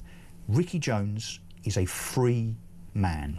What do you think? 03, I can see the switchboard has absolutely exploded. 0344 499 1000, or indeed you can text your angst or your support, one way or the other, to 87222 plus the word talk. I am genuinely astonished. I've been watching this trial. Try not to comment on it because you must let these things take their own course. No one wants to so-called jeopardise the outcome because of us on the right, us far-right thugs, presupposing an outcome or commenting on it. But I have to say, over the last 3 or 4 days, since Ricky Jones has been in court for the last 4 or 5 days, I rather assumed that this was cut and dry, didn't you? This was a slam dunk. This was absolutely 100% guilt because it was videoed, it was filmed, it's been shown millions of times to millions of people. I tell you who will have a view on this, and I'm glad that he's now on the line, is Peter Blexley. Peter, I'm absolutely bloody astonished. This is disgraceful. Yes, I'm sure you are, and I'm sure your feelings will be shared by many people. But you'll forgive me for a moment, if I may, as I explain the factors that are required in order for somebody to be convicted of a crime. And there's two elements to it. You must have the actus reus, which is the Latin for the guilty act. Now, you've mentioned the gesture that you saw on the video, and that would clearly suggest that gesture, therefore that guilty act was made. But in order for somebody convicted, you have to secure the mens rea, which is the guilty mind. The intent. So you must have both elements in order for anybody to deliver a verdict of guilt. It would appear to me here that the act wasn't in question, but the guilty mind was in question. And of course, the court has now delivered its verdict, which will be so unpalatable to so many people. And how much of this nonsense mitigation that we've seen over the last 3 or 4 days in the trial, you know, he's very anxious and troubled childhood. I mean, it sounds, I mean, look, he and I are about the same age. You know, it sounds like he had basically the same upbringing as me, which was that, you know, sometimes if you got your shorts, you had to do PE in your underpants. Sometimes you got bullied. Sometimes you didn't have a very good day. It seems that the jury have swallowed that in terms of mitigation, and I guess leading to the fact that he didn't mean what we think he meant. They've swallowed it hook, line and sinker. Do you think that made a difference? Do you think his defence case, he has earned his money, or her? Please forgive me for once again being rather picky over the legal language. Mitigation is delivered after a guilty verdict has been found, and mitigation is put forward to lessen someone or reduces someone's sentence. What all the aforementioned that you talked about, those factors, were actually part of his defence, and they went towards his claim that he didn't have the guilty mind. So that's what they all went towards. The court has believed him. The verdict has been delivered. And as a detective of many years standing, I have stood in court shaking my head when verdicts have been delivered in the past, when I investigated people, when I gathered a wealth of evidence, where I put it before a court, and sometimes it just has to be accepted that verdicts that are sometimes returned are just perverse, and that, I'm afraid, is that. Well, and I think most people watching and listening to this station will see that it's perverse, because again, it will be seen as two-tier justice. I mean, to your point, in terms of you very helpfully and eloquently explaining how the process works in terms of a guilty verdict, I guess the contrast here that will be raised by people in terms of the two-tier question is that of Lucy Connolly. But of course, what we shouldn't forget is that Lucy Connolly didn't go to trial. She didn't plead not guilty. She pled guilty. And as a consequence of that, there was no defence. It just literally went straight to sentence, which is why, having pled guilty, she was given the 31 months. So she didn't get an opportunity to, in some way, defend herself in terms of that intention, because she coughed to it. She admitted it, which is, I guess, albeit that the sentence, of course, Peter, was extremely harsh in most people's opinion, she was bound to be sentenced because, of course, she pled guilty rather than there being a trial as such. Yes, she did indeed. And there have been a number of cases that have stemmed from those utterly unacceptable riots and disturbances that followed the Southport massacre, where people have, in fact, secured not guilty verdicts because they ignored the legal advice that they were given. And there was considerable pressure brought upon people by lawyers who should have known better. There was pressure brought upon certain defendants to plead guilty when, quite frankly, the evidence just wasn't there. And I was at the Inner London Crown Court not so many weeks ago when a young man who'd been arrested as part of the Westminster demonstration had the case slung out, quite rightly, by the judge. It didn't even get to trial, because the judge looked at the CCTV as put forward by the Metropolitan Police and the Crown Prosecution Service, and the judge unceremoniously slung the case out of court. That young man is now pursuing a civil claim against the Metropolitan Police, and if I were a gambling man, which I'm not, but I would suspect that the Metropolitan Police are going to find themselves on a very sticky wicket. Peter, thank you very much for your clarification. It's still gobsmacking, irritating, disappointing, and the verdict that I've just read out is that Ricky Jones, the suspended Labour councillor, has been found not guilty at Snaresbrook Crown Court just now of encouraging violent disorder. Not guilty. What do you think of that? 0344 499 1000. I need to take a breath after all of that. 11:34, back after this, and we will be talking to Thomas Godfrey, news reporter at The Sun, and Robert Bates, who is research director at the Centre for Migration Control, about all of the migration stuff that we talked about in the first hour. Back after this.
Welcome back. I'm Russell Quirk, in for Alex Phillips, here till 1 o'clock. Kevin O'Sullivan after me, not Ian Collins. Ian Collins is off this afternoon, so Kevin is swapping round and will be here at 1 o'clock, hot footing from his central London mansion as we speak. I'm joined now by Thomas Godfrey, who's news reporter at The Sun, and also Robert Bates, who's research director at the Centre for Migration Control. And of course, we've got lots of migration-type things to talk about, including TikTokers that think it's okay to put up videos explaining to people how you might use a drunken session of alcohol consumption as a reason and an excuse to mitigate your How to Kill Your Wife video. I kid you not, ladies and gentlemen, and so on and so on. But I've got to talk first of all about this verdict just now by Snaresbrook Crown Court, a jury verdict. So just to be clear, this is not a judge, this is not magistrates, this is a jury of 12 of Ricky Jones's peers, so to speak, finding him not guilty of encouraging violent disorder. Thomas, your reaction? Yeah, and it is a jury trial, as you say. This has been going on for quite a while now, this case. And also you get a sort of fade effect as such. And you talked about it just before the break, about how Lucy Connolly was sentenced very quickly after making that horribly ill-informed tweet last year, which saw her jailed. There is a bit of a fade effect. This has happened over a year ago now, what Ricky Jones said. And there was never any denial that he had said it. And it was, as Peter pointed out, the jury has come to the conclusion after a lot of arguing and a lot of deliberation. Well, and lots of, I wrongly called it mitigation earlier, and Peter Bletchley pulled me up on that. It's not mitigation, that's something that happens with regard to sentence, which obviously won't now apply here. There is no sentence because he's been found not guilty. But in terms of his defence, his poor childhood and so on, somehow points us to a place where it is used then as a means of him not being culpable in terms of him intending to actually encourage any harm. I'm sorry, I just don't buy that, Thomas. I mean, I think if someone stands in front of a crowd of whipped-up people with a microphone and calls protesters far-right Nazis and then cuts across his throat in a motion and a gesture, we know exactly what he means. What he means is that these people are disposable, these people that are his political opponents should be killed, murdered, whatever. That's exactly what he meant. But of course, the jury, who we have to bow to, thinks differently. He's got away with it. He's got off with it. Well, I think the jury clearly didn't feel wholly that's what he meant. And if the judges tell juries this in Crown Courts, if you are not certain, if you are not 100% sure of the prosecution argument, you cannot convict. That may be what's happened here. The jury may 95% believe exactly what he intended, but you have to be the burden absolutely of proof, certain. The burden of proof. This is beyond reasonable doubt because it's a criminal matter rather than it would be a civil matter. It would be balance of probability and so on. Let me just ask Robert Bates his opinion on this. Robert, are you shocked? I am quite by this one. I thought it was a pretty surefire case. I don't know quite what's in the water over in Snaresbrook. Of course, we have to bow to the decision of a jury, but I do think there are lots of conversations now taking place, quite rightly, about the manner in which some of those individuals in the Southport and the aftermath of Southport were treated in comparison to this, and whether actually, as Peter was saying earlier, the legal advice that some of those people that put out intemperate tweets were receiving was perhaps quite foolish. And actually, if they'd sort of gone to a jury trial, they would have ended up probably in a similar situation as Jones has today. Well, Robert, let's just clarify, because I think the situation seemed to be, if we cast our minds back 12 months with regard to the legal advice that those individuals that are now in prison, one of them, of course, is dead. One of them killed themselves in prison. Let's not forget that. But the legal advice that they were apparently given, by whom I don't know, was that if you were to plead not guilty, you would be remanded and would end up being on remand, waiting for your trial for longer, potentially, than the actual sentence. Now, that sounds very contrived and very skewed to me insofar as that advice, which is why so many of those protesters in the Southport unrest last summer decided to plead guilty. So that was certainly very, very questionable advice, I think, which I think is what you're alluding to, Robert. Yeah, absolutely. And I think there was a lot of pressure being brought to bear on these people. And I think many of them felt that they didn't have a choice. And as you rightly point out, people have sadly taken their lives as a result of this. Lucy Connolly should be released in the next couple of months. I think there's been a lot of outcry about the way she's been treated in particular. And you do have to wonder whether people are starting to look at the way our justice system is being meted out, and different and similar situations are being treated very differently, and question whether actually, there's a greater case to be made for a review of some of those people that were effectively, some would argue, political prisoners. Indeed. So, Robert, just stay there for a second if you can. The main reason we got Thomas Godfrey in from The Sun, by the way, is because of this. This is the front page. This is what you call the splash, Thomas. It's technical terms. Front page of The Sun. Tell us about your exclusive. Yeah, I mean, we've been doing this for a number of days now. This is a man who last Saturday had posted a string of videos on TikTok, 8 viral clips racking up nearly 900,000 views, of himself crossing the channel on a small boat. He paid up to a people smuggler, left Calais at 4 a.m. on Saturday, and then throughout the day was basically giving live updates to his 70,000 followers. This guy's an internet celebrity. 70,000 TikTok followers. 70,000 TikTok followers. And give us a flavour of some of these videos before we get to the one that you have written about exclusively. Well, initially we spoke about how he'd done this live stream Q&A from his hotel room, and for those of you who are watching, you can see that video on screen. He span around in his chair, said welcome to London, told of how it was his dream, his wish, to come and live in a taxpayer-funded hotel in the UK. Laughing he felt literally laughing at us at various points. He did just start laughing, and then yesterday we told of how he'd come from Germany, which is, I think everyone can agree, a safe country. Well, it's not war-torn, is it? He travelled through France, which again everyone can agree is a safe country. I mean, he makes it clear in the videos. Up to 3 years in Germany. This is a man whose digital footprint, if you will, is massive. It's bigger than most, yeah. But he makes it clear that he's on his way to Britain because we're a soft touch, and his hand is out for all of the, I was going to say benefits. I don't mean financial benefits in the benefit system sense. I mean benefits as in, small B benefits, like four-star hotels, television, driving lessons, trampoline lessons, and so on. It's full bed and board. It costs billions a year to taxpayers. And the most striking thing this man said in his live stream, his Q&A, was tell your friends to come. Yeah. And how that is, I mean, that is an advert, that is a commercial. So he Thomas, may as well be the spokesman for small boat smugglers. He's literally the small boat smuggler ambassador, isn't he? So he's done what he's done in terms of the advice and the how-to. He's almost written a video guide, really, as a how to get to Britain and get as much as you possibly can. But then the final nail in the coffin, and also for him from a TikTok perspective, because he's now been taken down by TikTok, was a video entitled Well, it was a sick rant. It was during a live stream a few weeks ago while he was in Germany.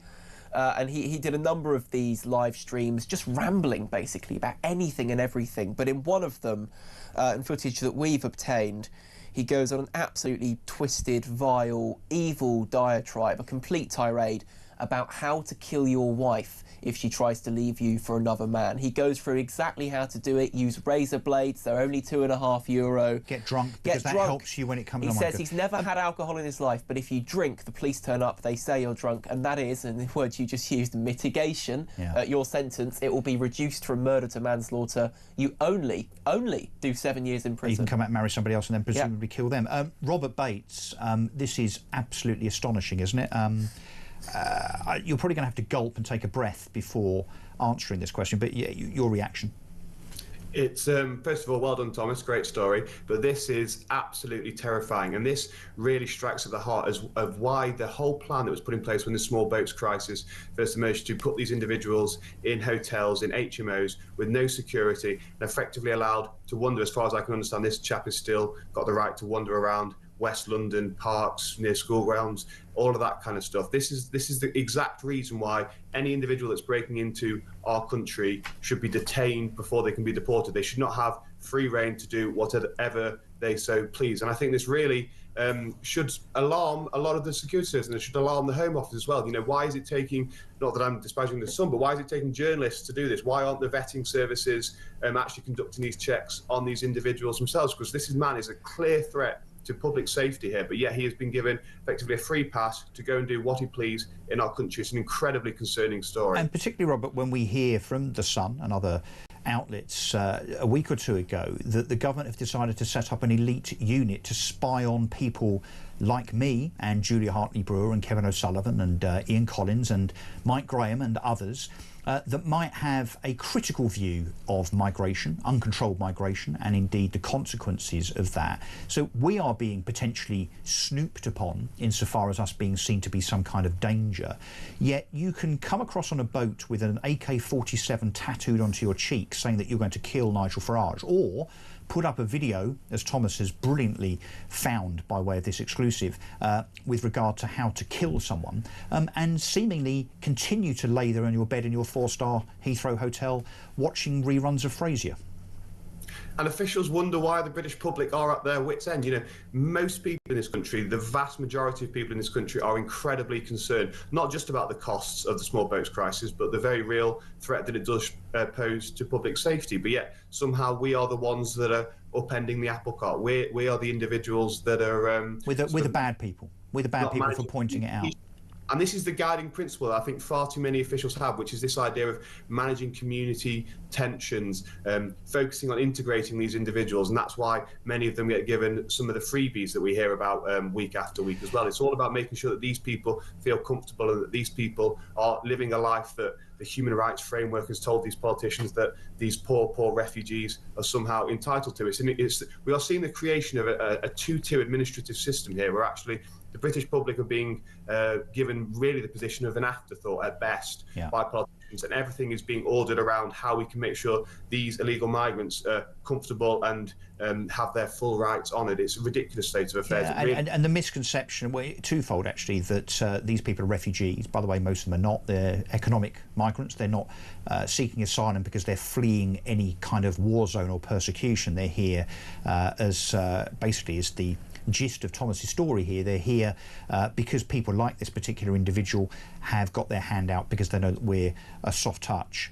That's why they're here. And of course, yes, if we show concern about it, either on X or presumably in the pub, or indeed when it comes to broadcast, we are demonised as those that are wrong in some way, and we should allow these people to continue to do as they are. Let me ask you a question, both of you actually. Many people on the left say, well, look, you know, the majority of crimes, even though you keep talking about the propensity for these people to commit crimes, there are other stories, of course, in the news today in terms of migrants arrested after stealing from luxury West End stores, villages becoming no-go zones after migrant hotels have opened nearby, you know, where basically the migrant hotel population is starting to exceed that of the villages themselves. Those on the left say yes, but the majority of crime, whether it's rape or violence against the person, are committed by British people. But it's true to say, isn't it? Let me ask you this first, Robert, that proportionally there are some nationalities that come here from other countries, legally and illegally, that have a higher propensity to commit sexual offences and violent crime than British native-born people. That's true, isn't it? It's irrefutable at this point. Ministry of Justice data shows those nationalities most likely to be coming across on the small boats, your Afghans and your Eritreans, 22 times more likely to be convicted of sexual offences. The Sun ran a piece the other week, 4 in 10 sex crimes proceeded against in London were against individuals that were foreign nationals, despite them only accounting for a quarter of the population. So there's a huge discrepancy here. And of course, it's not all nationalities that are overrepresented in these figures, but there is a very... But some are. OK, Robert, we need to leave it there.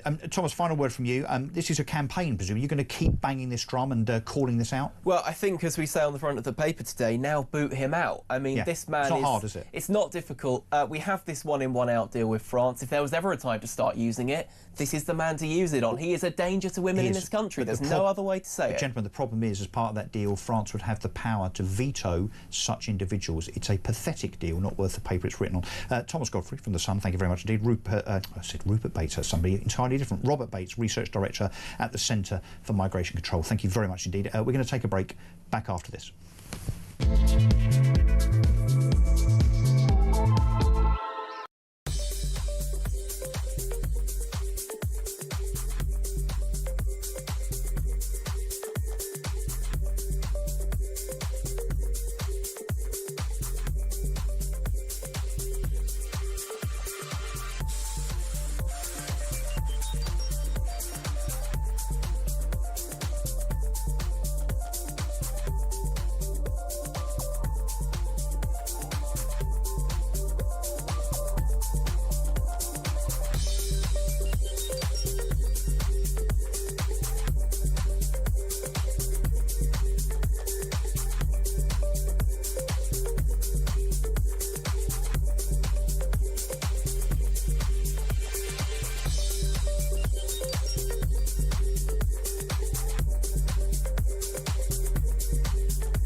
Of this cruelty. It just shows once again the fundamental issue is we've got to stop these crossings at source. And I've said it before on your show how frustrated I was as a government MP before we lost the election that we couldn't get these measures through to deliver the Rwanda scheme. I think it was the right idea, and it was frustrating that it was opposed at every step in terms of legal opposition and of course from Labour and particularly and therefore in the House of Lords, and it meant we couldn't legislate in the way we had wanted to, and I very much regret that.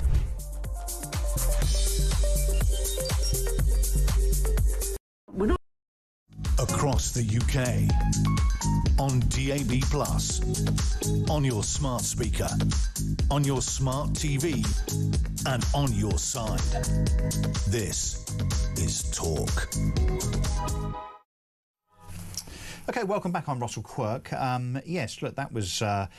something else it looks like has triggered you. Lots of calls coming in, 0344 499 1000 with regard to not just the migrant crisis, but let's just say the quality of some migrants and their propensity to want to do nasty things in Britain. 0344 499 1000 or indeed text 87222 plus the word talk. You can leave a voice note on WhatsApp 0344 499 1000. Let's talk about VJ Day commemorations. Of course, we are today the anniversary of the end of the war with Japan. At midday, we will be celebrating and acknowledging 2-minute silence as a consequence of today being VJ Day. But let's talk first of all to Dr. Peter Caddick-Adams, particularly about what King Charles has said with regard to VJ Day veterans. Peter, thanks for joining. Yeah, thank you. Good morning, Russell. Good morning. So King Charles, I suppose predictably and understandably and appropriately, has had something today to say about those veterans. Just talk us through it, what exactly he said today. Yeah, he went up to the National Arboretum in Staffordshire, and with the Queen has laid a wreath and will undertake a 2-minute silence from midday. And he talked about the suffering of those who fought in Southeast Asia, whose war ended 80 years ago today with a victory over Japan Day. He touched on the 81,000 service personnel who gave their lives in that campaign, and reminded us that they're not the forgotten army at all, which is what they called themselves at the time. We remember them very, very vividly today. And sorry, why was that, Peter? Why were they called forgotten? Because the majority of focus was on the European world part of World War II. And the majority of manpower was also aimed at fighting in Europe as well. So the VJ Day, the war in the Pacific, was on the periphery of our attention back in the UK. It was less in numbers. And of course, we had to do a policy of Europe first and then Japan. So the manpower was quite limited. Now, had the war gone on as we had expected it to do, don't forget, VJ Day was unexpected. The 2 atom bombs were dropped on Japan, but we fully expected them to carry on fighting because they were fanatics. We had a scheduled invasion of Japan for the 1st of November, and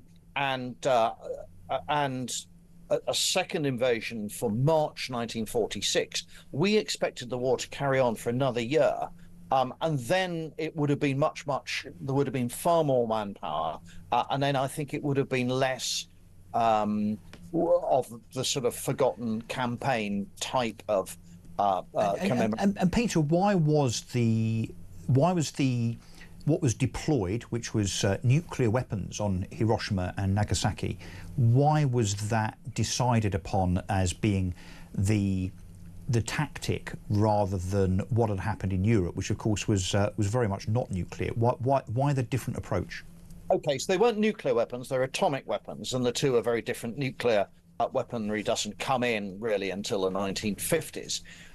Same effect, so same effects, yes. I mean, the essential point actually is to bear in mind is that the Americans had caused more casualties through conventional bombing. They firebombed Tokyo in January 1945 and caused 100,000 casualties, which is more than either of the atomic bombs. So it's not necessarily just a super weapon that causes more death or destruction. It's the power that it unleashes. It's decisive. It partly proved decisive, but it wasn't the trigger for the Japanese surrender. Two things happened. One, there was nearly an overthrow of the emperor himself by fanatics who wanted to carry on the struggle. And that was only very narrowly averted. It wasn't anything the Western allies could do. But the thing that really turned the emperor's mind was the Russian declaration of war at the same time. And this had been prearranged with Churchill and Stalin and Roosevelt before he died. And they invaded the northern Japanese islands. And it was the prospect of a huge army of millions of fresh troops actually beginning to crumble away Japan's northern islands in the Pacific. That was a threat that Japan had no defense against at all. That's what really turned everybody's minds. And Peter, why did they start it in the first place? Why did they enact Pearl Harbor, which of course was what brought Japan and the Americans together into the Second World War? I mean, you know, a fateful decision. Why did Japan make that decision? It was all about economic resources. Japan was a growing nation, but it didn't really have much in terms of its own resources, in terms of metals like steel, coal, and particularly oil. They didn't have enough oil, and there's a huge resource in the Pacific. Then it was in Burma and also in Borneo, and those were largely British-controlled interests. And the Americans had the sort of strategic ownership of a lot of the islands in the Pacific. So if Japan wanted to grow, and it did want to grow to become at least a regional power, it would have to take those valuable economic resources from someone else. And it was the British and the Americans that it chose to do so, and to a lesser extent were they effectively in league with Nazi Germany, or was it a completely separate war that just happened to be enveloped within the overall Second World War? I mean, were they part of the axis of evil, I think, as we called it? Yeah. I mean, they did ally themselves with the Germans, but they fought a separate war. They didn't really coordinate any policy in the way that they might have done and caused us a lot more harm. So they were allies of convenience rather than anything else. And they could have conducted a far more meaningful war to our disadvantage, but they didn't really coordinate any activity. So they were, yes, the axis of evil with the Italians at the same time, but that was more happenstance and convenience rather than any deliberate policy. And they fell into war really with the Allies because there was going to be this clash over economic resources. And Peter, just quickly, how will Japan itself be facing and dealing with VJ Day today? Ignore it, or an acknowledgement? No, I mean their big acknowledgement is on the 2 days of the atomic weapons at Hiroshima and Nagasaki, and that's the way they commemorate what happened to them and the dictatorship that they were under at the time. I've talked to Japanese survivors of the campaign, and they. There very few survive because they. Peter, I've got to let you go because we are now getting towards midday, and because it's silence. Yes, indeed, sir. Thank you very much indeed. It is approaching midday on August the 15th, the date on which in 1945 Japan surrendered, bringing the Second World War to an end. Today is the 80th anniversary of that historic moment, and to mark it, we are joining the rest of the country in observing a 2-minute silence in memory of the British service personnel who gave their lives for our freedom.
That was a 2-minute silence to mark 80 years since the United Kingdom and its allies secured victory over Japan, which brought an end to the Second World War.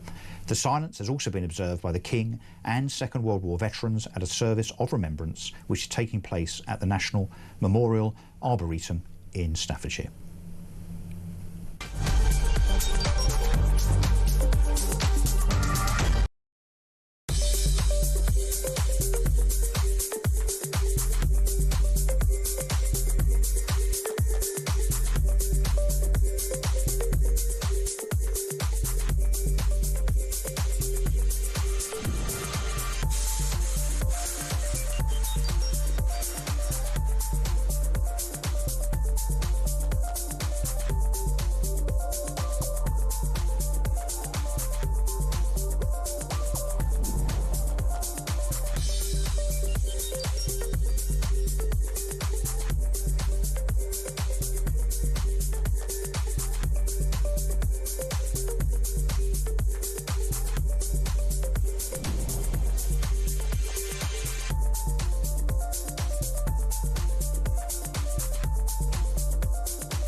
across the UK, on DAB+, on your smart speaker, on your smart TV, and on your side. This is Talk.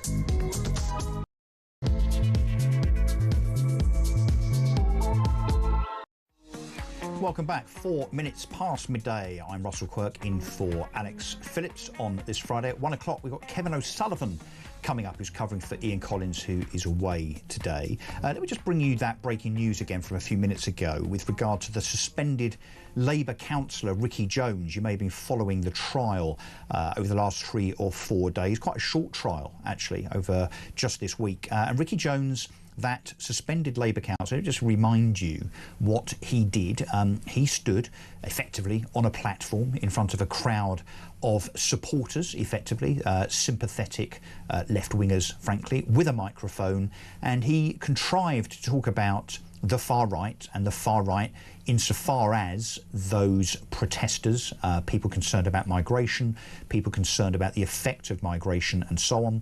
And he very, very clearly not only labelled those protesters as far right, but actually went further, even further than Keir Starmer did, and called them Nazis. And then at the same time made a gesture with his finger across his throat, which clearly indicated that he wished death upon those patriotic protesters, those so-called far-right individuals, which of course in the main they were not. Well, he has faced trial. He was arrested.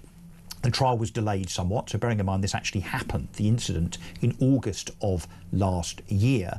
A jury, to reiterate, not a judge, not magistrate, so this is not a judicial issue in so far as it being a problem, if you like, with so-called liberal judges. This is a jury of his peers have decided, having listened to the evidence, both from the prosecution and the defence, that as a consequence of that evidence, they have found him not guilty.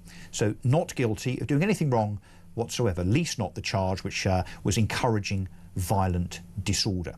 After, again, he called for far-right protesters' throats to be cut at an anti-racism rally following the Southport murders. Well, I have to say the switchboard lit up, 0344 499 1000 if you want to get in on that in terms of your opinion. Georgina from London has done that, actually, has called. Georgina, what did you want to say generally, but particularly, I guess, about Ricky Jones?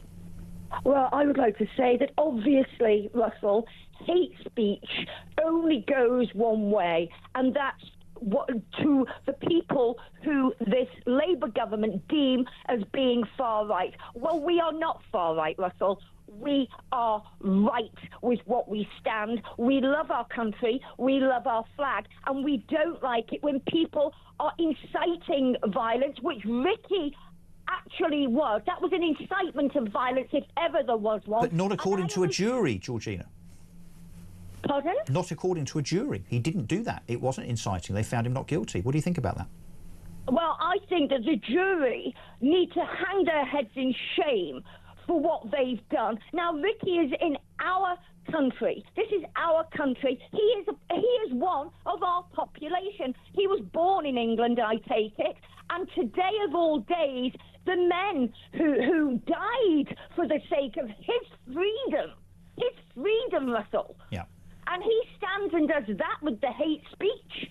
And he gets away with it, while the likes of that young lady, I know she wrote something that she shouldn't have wrote on one of the... Well, obviously, look, Lucy Connolly, that was a different dynamic insofar as she pled guilty, maybe based on dodgy legal advice, but she did, and therefore she didn't have the opportunity to put forward a defence, as Ricky Jones, clearly very adept and capable defence barrister, did on his behalf. Georgina, thank you very much indeed. We will come back to your calls and your messages shortly, but first I want to talk to Lord Darroch, who is former UK ambassador to the US and an ex-national security advisor, because we're going to return to the subject just for a few minutes of Trump and Putin meeting today. Lord Darroch, thank you very much indeed for joining us this afternoon. What do you make of this today? I mean, do you think that this is going to be a watershed moment in the Ukraine war? Do you think that in the next 24 hours we will see progress having been made towards peace? I kind of doubt it will be a watershed moment, I'm afraid. Obviously, with the carnage that is going on in Eastern Europe with 1.5 million casualties, dead and wounded in this war, it would be great if a breakthrough could happen today. But my expectation is that the most we're going to see is an agreement to more meetings, an agreement to start some sort of process.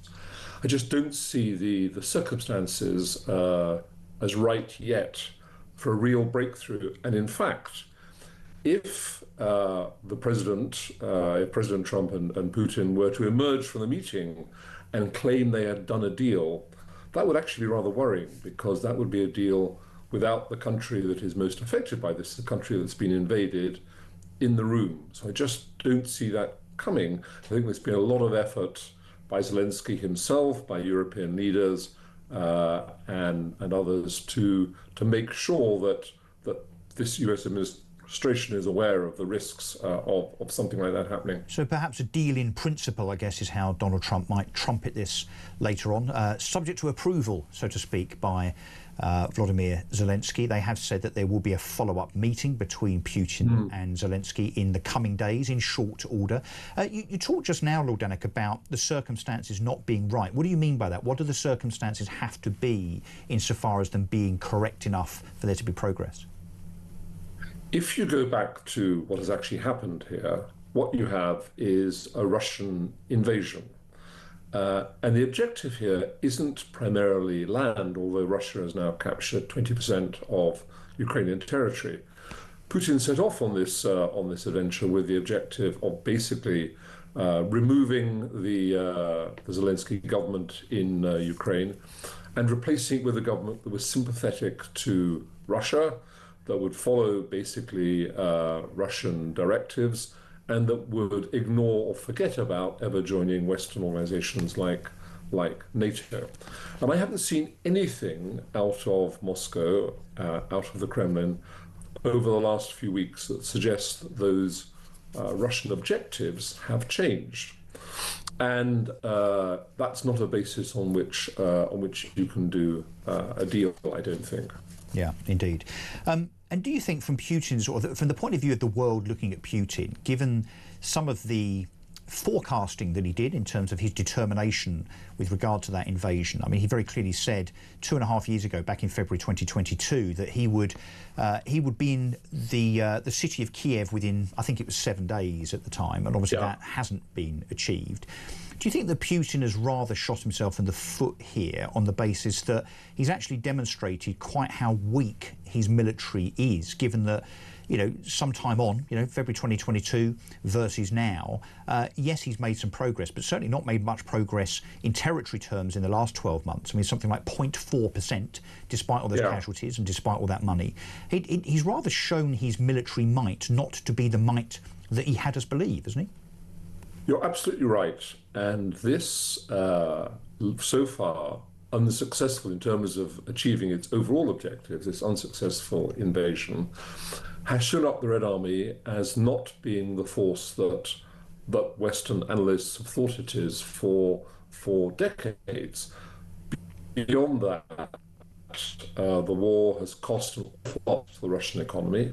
Real inflation is well over 20% in Russia. And they are, in a sense, they can't sustain this indefinitely. But the issue here is Putin has nothing if he doesn't have staying power. And he will think now, on the basis of some Russian advances this year, at huge cost in terms of casualties, but nevertheless they've made some advances, including another advance in the last few weeks, that he is winning. And he's a guy who's in for the long haul. And creating a pro-Russian government in Ukraine has been an objective of his for probably 20 years, if not more. So I fear, although your analysis is absolutely right of how much of a failure it's been so far, that he intends to stick the course in the hope that Ukraine can't sustain it indefinitely as a much smaller country, and in the hope that the West will eventually run out of steam and lose interest. Yeah, and despite the money and the arms and so on and the sanctions, it doesn't seem to have deterred him, does it? Lord Darroch, thank you very much indeed. We need to move on. Former UK ambassador to the US and ex-national security advisor. So that meeting takes place in Alaska later on today, 8:30 or thereabouts our time. We will be reporting on it throughout the evening and indeed tomorrow. I'm back, by the way, here for breakfast in place of Alex Phillips for tomorrow and Sunday, so I'll certainly be talking about it, I'm sure, as the main topic tomorrow morning and into Sunday. Let's just take a break. Back after this, I'm Russell Quirk, in for Alex Phillips, back in a couple of minutes.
Actually in recession, not fighting shoplifting on our high streets in our inner city centres.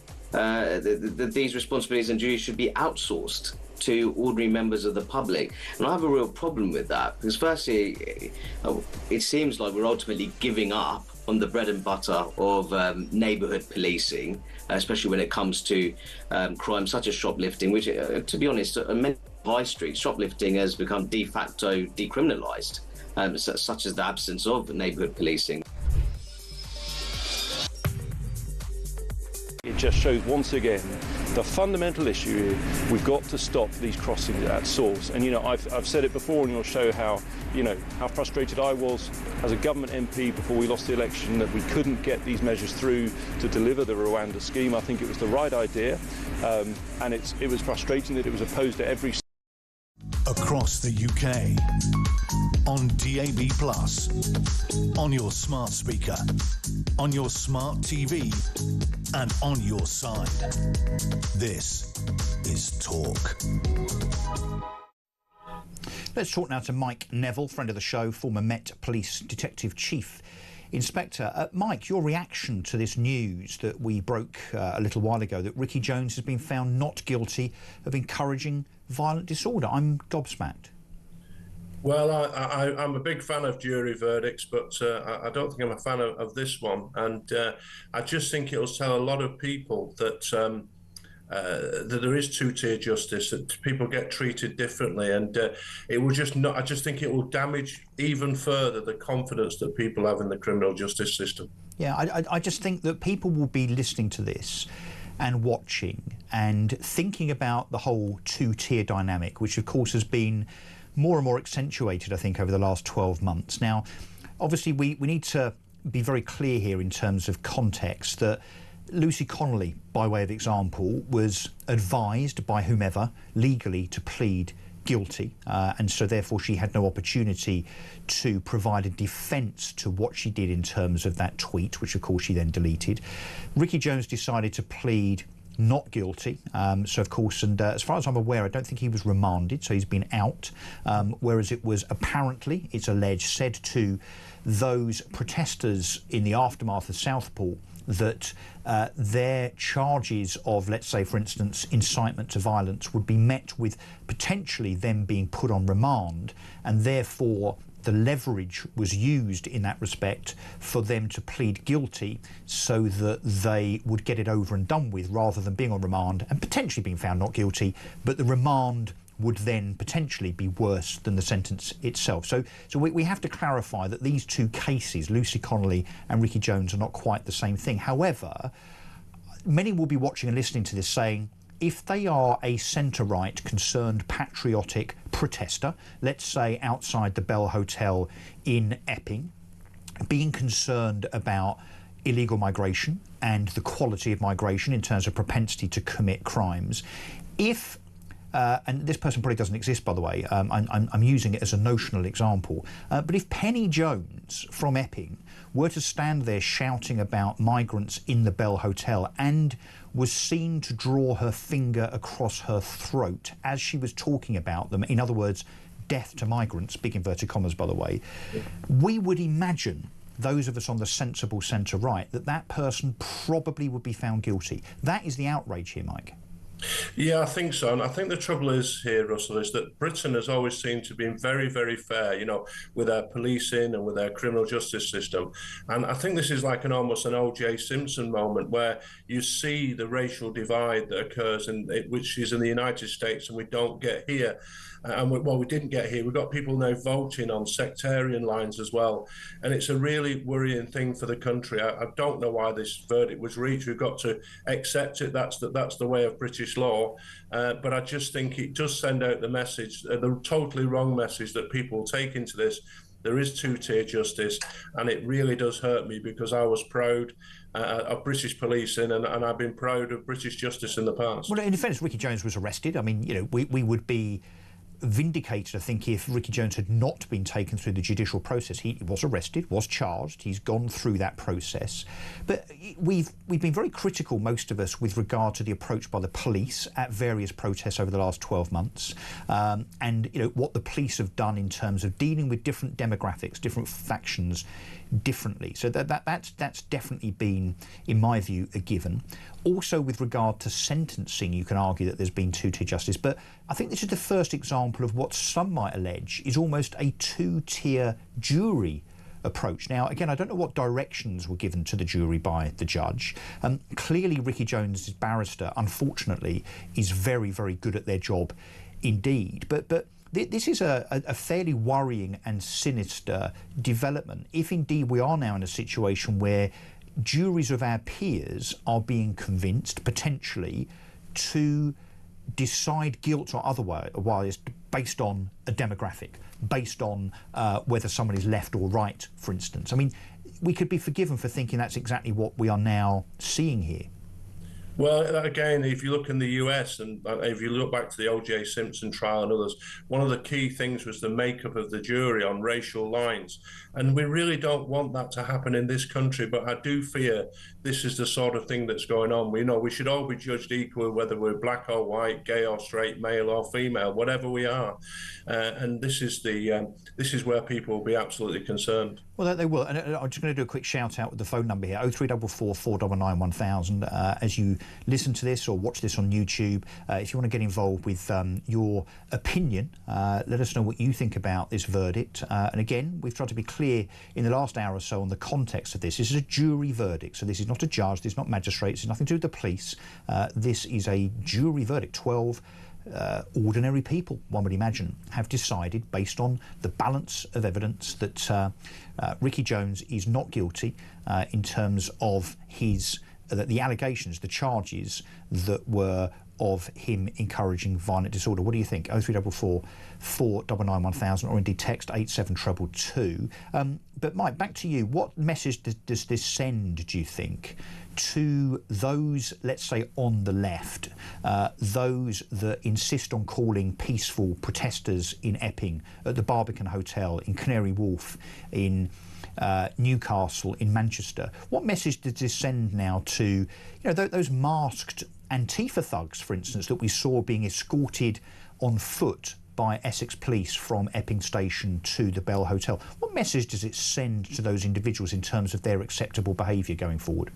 Well, too often it tells them that they can do what they like and there's little consequence behind this. You know, we have people committing all sorts of criminal damage and then getting away with it. We have people in London shouted out death to TERFs and nothing's done about it. And what amazes people, this is not a case where somebody said, oh, he said this, and somebody said, no, he said that.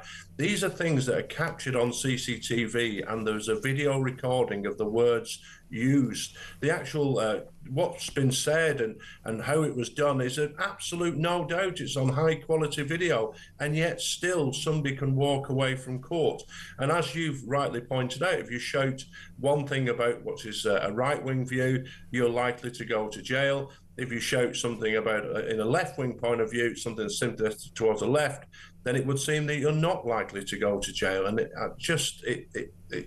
distresses me, to be honest. Mike, it's very clear, isn't it? As you say, the footage is clear. It's been played millions of times. It's been watched. I mean, it's not doctored. We can very clearly see, despite the defence barrister trying to articulate, indeed, as it turns out, successfully, that Ricky Jones didn't mean to say it. He certainly didn't have, as Peter Bleksley said earlier, the intention to incite death or violence. I mean, it seems to me, as a person, OK, that hasn't heard all the court evidence, I've been observing, if you like, via social media what's been happening with regard to this trial. But it does seem to me that Ricky Jones was very purposeful, actually, in terms of what he intended. And frankly, the fact that he stood there and even calls protesters, those peaceful individuals that were concerned, he calls them far-right and Nazis, that's one thing. And I think when it comes to those of us that believe in free speech, look, that's wrong, it's incorrect, it's misguided, it's gaslighting, but it's kind of okay to have that opinion. Where we have to draw a line as a society is when it crosses the line over to inciting violence. I can't see any circumstances, despite the fact that Ricky Jones has been painted as this poor individual that, you know, had to do PE in his underpants, I mean, bearing in mind 45 years ago, and so on. I can't see any mitigation for him in any way being able to demonstrate or prove that he didn't mean what he said. I mean, clearly he did. This wasn't him being caught in a doorway inadvertently by someone that said, hey, you know, what do you think about these far-right protesters? I mean, this was planned. This was contrived. He had a microphone in his hand, for goodness sake. Yeah, and you know, if you stand in front of a crowd and say all this, well, as I say, we've seen it before with standing in front of a whole crowd and death to TERFs, you know, to calling for the death of women who believe that women are entitled to their own safe spaces. We see it time and time and time again, and somehow it's just perverse, and people are going to get very upset. I've no doubt that everybody who rings you today will be very, very angry about this. Well, actually, Mike, it's funny you should say that. Can we go to a caller now? Can you stay there? Do you mind? And listen to this and maybe comment afterwards. This is Nick from somewhere in London who has something to say about this. Nick, where are you from in London exactly? South London. South London. OK, still vague, but never mind. What did you want to say?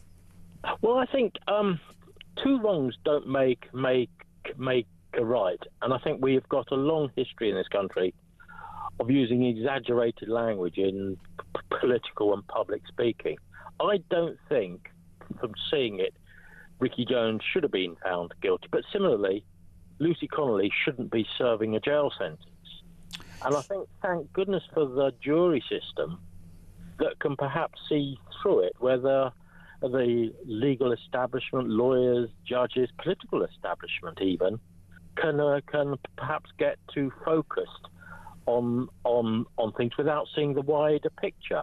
Okay, so you Nick, you think that, and I'm not criticising you for what you're saying, but you think that someone that makes a throat-cutting action and therefore is seen to call upon the deaths of political opponents, you think that's okay because free speech should be almost absolute? Not quite. We are used to hyperbole in public language. We use the word die in all kinds of contexts without actually meaning human. Nick, hang on. There's a difference. If I say to one of my daughters, if you get in after midnight again, I'm going to kill you, right? That clearly is a turn of phrase, right?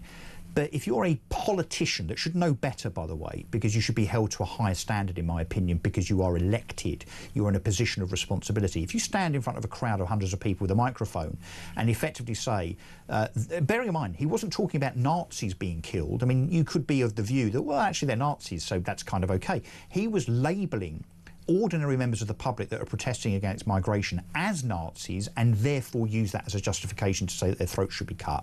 That's a bridge too far.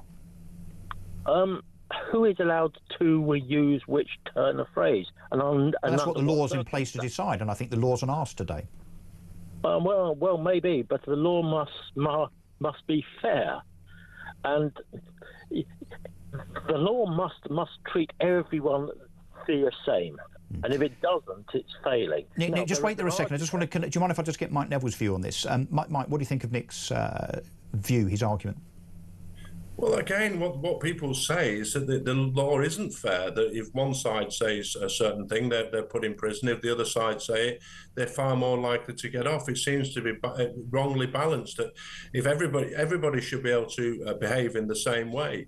And when you get caught, as you said, I agree with you, Russell, if you're me or you said it on this broadcast, or if you're a counsellor and you get hold of a microphone and say it in front of thousands of people, it's different from saying it in front of other people. But we really need some clarification on this. In America, you can only be found guilty if they can prove that your actions, your words, sort of had an impact on somebody to do something. So Lucy Connolly wouldn't be in prison if that was the case here. We need something here. But then this verdict here, this caller here will be one, I suggest, 1 out of 100 who disagree, who agrees with it. Well, indeed, look, Nick, you've got a right to your opinion. And look, we should give Nick some credit here. Nick, you did say that you don't believe Lucy Connolly should be in prison. Is that right? Yes, that's right. But I agree with Mike. Law must be fair, or else the law's nothing at all. But we can understand how it's not fair, and that is why the heckles of the British public are up, because clearly the law is not fair, nor is the administration of that law, whether it's the way that the police are handling different people in different protests, or indeed the way that, not in this case with Ricky Jones, as I've said, jury verdicts, not that or the magistrate or a judge. But we are seeing two-tier justice everywhere else, left, right and centre. Would you agree with that, Nick? Oh, yes, very much so, okay. Which is the bit that actually worries me on this. Very sensible of you. Nick, thank you very much indeed. Mike Neville, thank you very much indeed. Brilliant and wise words as ever. We're going to take a break. When we come back, we're going to be talking to Connor Tomlinson, who is a writer at Courage Media. This could be fiery.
Across the UK, on DAB+, on your smart speaker, on your smart TV, and on your side. This is Talk. Welcome back. We're going to talk to Connor Tomlinson in a second. Let me just read you a couple of texts. Lots and lots of people texting in, 87222 plus the word talk. Or indeed you can call. There's only 28 minutes of this extravaganza left. So do call me, 0344 499 1000. I want to know what you think about this Ricky Jones verdict. The fact that, as I bring to you again, Snaresbrook Crown Court, a jury within the process that was the trial of Ricky Jones has found him not guilty of encouraging violent disorder. 0344 499 1000. Let me put it to you actually. Do we have the absolute right to freedom of speech? Does labelling protesters as far right and Nazis, is that just okay because it's opinion?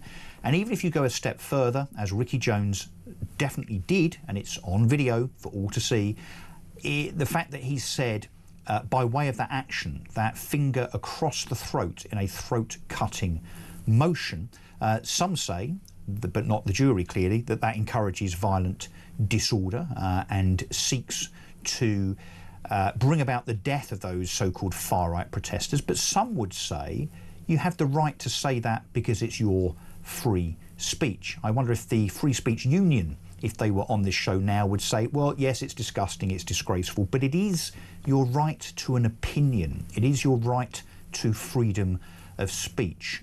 Do you buy that? Do you think that freedom of speech is absolute, that you can say whatever you want, no matter what? 0344 499 1000. Let me put that question to Connor Tomlinson, writer at Courage Media. Ricky Jones is right, is he, Connor? Because he has the rights of free speech, even if it does get seen to be encouraging violent disorder? Well, as your previous guest mentioned, Russell, even the most strong, robust standards of free speech protection in the United States, which is their First Amendment, doesn't protect libel, slander, or imminent incitement to violence. That's the standard by which the Brandenburg test determined whether or not, I think way back in the day, it was whether or not the Ku Klux Klan could march through black neighborhoods. It's the fire in the theatre analogy, isn't it?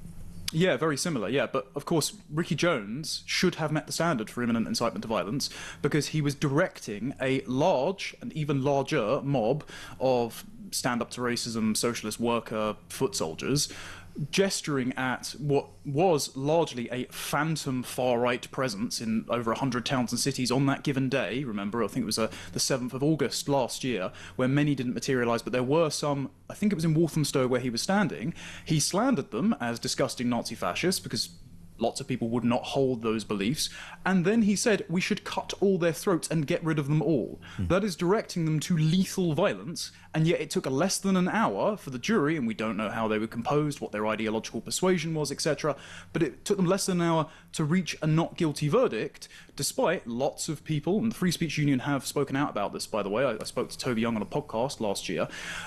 The fact that non-violent protesters and people posting on social media like Peter Lynch, Lucy Connolly, Wayne O'Rourke have been given bad state-funded legal advice and told, well, you'll be on remand for ages, like Ricky Jones, and even though Ricky Jones is given bail, if you plead not guilty, you'll not have a trial till next year, or if you plead guilty to incitement to racial hatred, even though you didn't commit this offence, you'll be home by Christmas. So they were sold a false bill of goods and they're rotting in prison for over 2 years, whereas Ricky Jones gets to walk free. It's disgusting. And hence the perception by most, I would suspect, in the public that they will see this as a form of two-tier justice. Again, we have to be careful in terms of the context. This is not a judge's verdict. This is a jury of 12 people and a verdict of those individuals, those members of the public. How much do you think the kind of sob story, really, from Ricky Jones' defence barrister, how much do we think that may have played to the jury in terms of his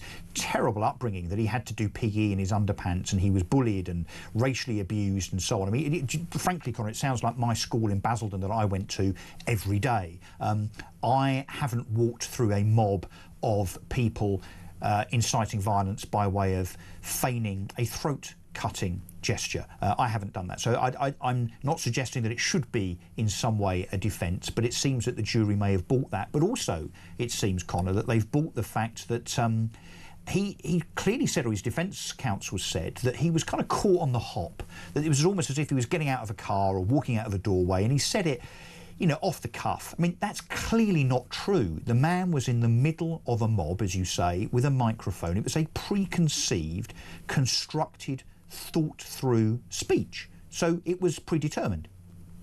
Yeah, I've never, in the heat of the moment, called for mass killings, nor, I know he said, I had ADHD and dyslexia growing up, so I just sort of say these things. I can't cite my mild Asperger's if I were to go on a sort of tirade about ethnic cleansing. I don't think the court of public opinion would probably find that to be a very compelling defence. As far as the sub-story being the thing that persuaded the jury, again, we don't know who the members of the jury were or what their ideological persuasion is, but whether it was a sub-story or whether it was solidarity with his socialist politics, I think it just shows that there is not a single tier of justice in this country, and instead now we are balkanized along, in some cases, ethnic and religious, but at the very least ideological lines.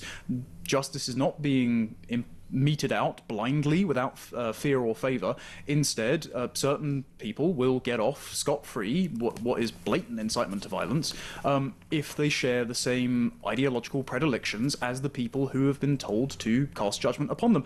And by the way, I would also say that slandering these people as disgusting Nazi fascists is another form of incitement to violence, because in the context of the post-war politics in which we exist, calling someone a Nazi or a fascist, to any sensible person's mind who thinks those views are abhorrent, is like calling them an apostate in Pakistan. Or it's a bit like Henry II saying of Thomas Becket, won't someone rid me of that meddlesome priest? Yeah, well, and then a bunch of knights go out. It certainly meets the test of denigrating someone's reputation, doesn't it? And you know, perish the thought that we should now be in a position where, in a court of law, whether it be presided over by 3 magistrates or a jury, that a bona fide defence for such an abhorrent act as to incite violence, that somehow that your defence can be an upbringing or anxiety or ADHD or indeed you know, any other ailment that you decide to potentially pluck out of the air, whether it's true or not. I mean, we'll end up with burglars, murderers, rapists, and so on, getting off scot-free on the basis that they have a troubled and checkered background. Quite. I mean, we just had one, actually. There was a Nigerian 23-year-old who sexually assaulted a 19-year-old girl in Bournemouth, and the judge gave him 150 hours unpaid work and a community order, but no jail time because of his, quote, troubled upbringing. As far as Ricky Jones, I'm surprised that all of his mental health card didn't cause a brand new Motability vehicle to pick him up after the not guilty verdict and drive him home. But this was almost, remember, codified as official guidance by the Sentencing Council before Shabana Mahmood took a bit too much heat from stations like this and the likes of Robert Jenrick and sought to intervene at the 11th hour. But we almost had harsher sentences for straight white men and more lenient sentences for the disabled, physically or intellectually, transgender individuals and marginalised sexual identities, and what was it, cultural, ethnic and religious minorities. So literally anyone except the native white British host majority would have got a slap on the wrist for serious offences, whereas you and me, Russell, we might be carted off to prison with the likes of Lucy Connolly for an ill-advised tweet. Do we think also, Connor, that those that are in a position of power and authority, those that are elected, those that are in that position should be held to an even higher authority? As in responsibility. So in other words, as a councillor, which, I mean, I presume Ricky Jones is still a councillor, albeit had the Labour whip suspended, do we think that because of that position, he should be held more accountable? Absolutely, but I think that the current system is populated by career politicians who, with a sense of arrogance, because they have the correct ideology, think that they should be even less accountable.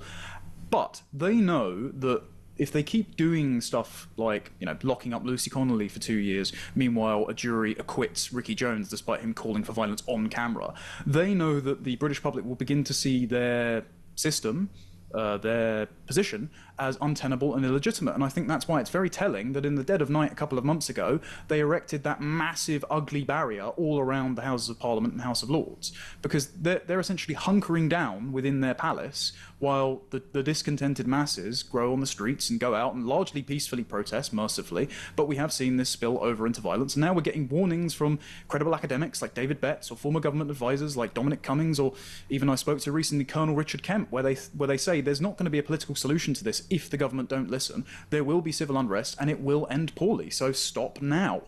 I'm not even sure that this is a matter of just politics, because it seems to me that whether it's the police, whether it's the judiciary, whether it's the civil service, Ministry of Defence, our education system, that of course all of those organisations, all those elements have been infiltrated by a rather activist civil service. So I'm not sure that actually any change of political will by this government, or even a change of government, necessarily changes that. So this is a problem that I think is even more challenging to solve than it just being a question of changing a political approach. Would you agree?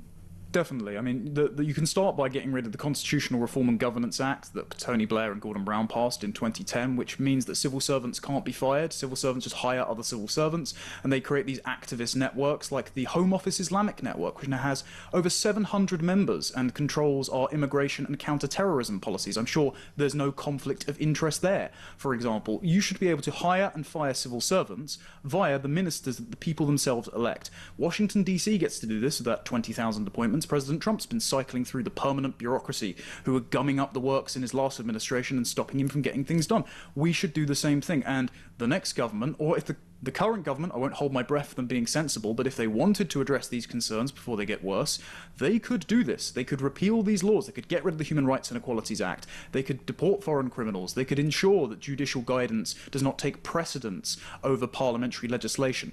But instead, they are addicted to this government by Quango, which just means permanent activists go against the expressed will of the British electorate and punish us because they think that we are straight white oppressors. Meanwhile, criminals of a darker complexion or different sexual persuasion get lighter sentences and preferential treatment by the state. And that is exactly what's happening. It's exactly how it's playing out. So, what do you hope to see in 3 or 4 years' time? I think I know the answer to this question. Insofar as an incoming government changing all of this to provide a proper solution, and actually, will 3 or 4 years' time be too late, Connor? Well, I think we only have 3 or 4 years' time. Anything longer than that, the demographic, cultural and economic circumstances we find ourselves in are in dire straits. We're on the precipice of becoming undone as a country at this point. I'll pause on which particular political party or force could enact this, because a lot can change in a few years. Are you on the fence with regard to whether you're a Reform or an Advance or a Rupert Lowe supporter? I think Rupert Lowe has very sensible policies, but he doesn't have a party. I think Reform UK have the mandate of heaven, but I think they have inferior personnel at this point, and Advance isn't even a political party. I think Robert Jenrick's saying very sensible things, but he's also not leading the Conservatives, and the Tories are a contaminated brand. Do you think Robert Jenrick would be the saviour of the Conservative Party if he was to become leader? I think he would do them in better standing than they are now, but I would hesitate to say saviour. So I'm going to be agnostic as to who would do this. I'm just going to give the advice of a day one great repeal bill that gets rid of legislation not just passed by the previous Conservative government, not just passed by Tony Blair's government, not just passed by even Margaret Thatcher's government, like the 1986 Public Order Act and the Malicious Communications Act, where 12,000 people are locked up every year for social media posts, but all the way back to 1948, like the British Nationality Act that allows foreign nationals to vote in our elections, the Countryside Town and Planning Act that means that ugly buildings are built everywhere. We've got to have a massive day one great repeal bill to get rid of all the quangos, the malign legislation, and the massive tax burden that is hanging like a weighty albatross around the neck of this country. Otherwise, the next government's not going to be able to do anything, and it's just going to be tied up in knots by an activist civil service. Yeah, so what you're suggesting is a bonfire of the woke. Yeah, a bonfire of that, a bonfire of all of the malign entryist groups that have captured our civil service. Get rid of all of the legislation that says that these institutions are neutral when all it means is they're not democratically accountable. And use our leverage with, whether it's foreign aid, whether it's visas, whether it's funding to international institutions, to reassert ourselves as a global power and get our agenda done. Yeah, I think a lot of people listening to this will be looking upon Robert Jenrick perhaps as a hope with regard to reconstituting the Conservative Party. The problem with that, of course, Connor, is it's not just about Robert Jenrick, it's also about the likes of Michael Gove and Dougie Smith and Lee Cairns and all of those. If you've ever read a novel, or not a novel, an account, a non-fiction account by Nadine Dorris, you will see why the Conservative Party is perhaps in the problems and in the position it's in is because it has been infiltrated by centrists and effectively Liberal Democrats. So even if Robert Jenrick were to become leader of the Conservatives with a view to being a would-be Prime Minister, I suspect that until you change it up at the top of the Conservative Party, not much is going to change, particularly if you continue with the likes of, I don't know, let me just throw in a few names out there, Anna Soubry and Rory Stewart, Tobias Ellwood as so-called Conservative members of Parliament or senior party members. That also has to change in the Conservative Party, I think. Yeah, never mind that Priti Patel is still Foreign Secretary despite defending the Boris wave on Harry Cole's show late last year. No punishment for betraying the Brexit vote and also the wider British electorate with the largest wave of third world migration that we have ever seen. Instead, the likes of James Cleverly get promoted to keep the gargoyles like William Hague looming around in the background happy because they want nothing more than wet centrists to stop being called the nasty party. But apart from all this, Connor, everything's fine. Yeah, I mean, what we can hope for is at least Robert Jenrick instigating a right-wing arms race between Reform and the Conservatives. Well, and also a split of the right, which seems to be splitting more and more on a weekly basis, unfortunately. Connor, we've got to leave it there. Thank you very much indeed. We will see and speak to you soon. We're going to take a break. Back with your calls and your messages after this. I'm Russell Quirk, in for Alex Phillips. This is Talk.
I mean, I do think that nationality is very interesting, but there needs to be very, very clear statistics collected on immigration status as well.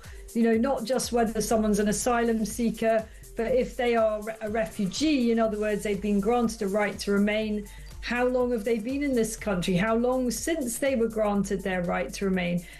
All of this is to do with building up a picture so that we know what it is we're doing in our country.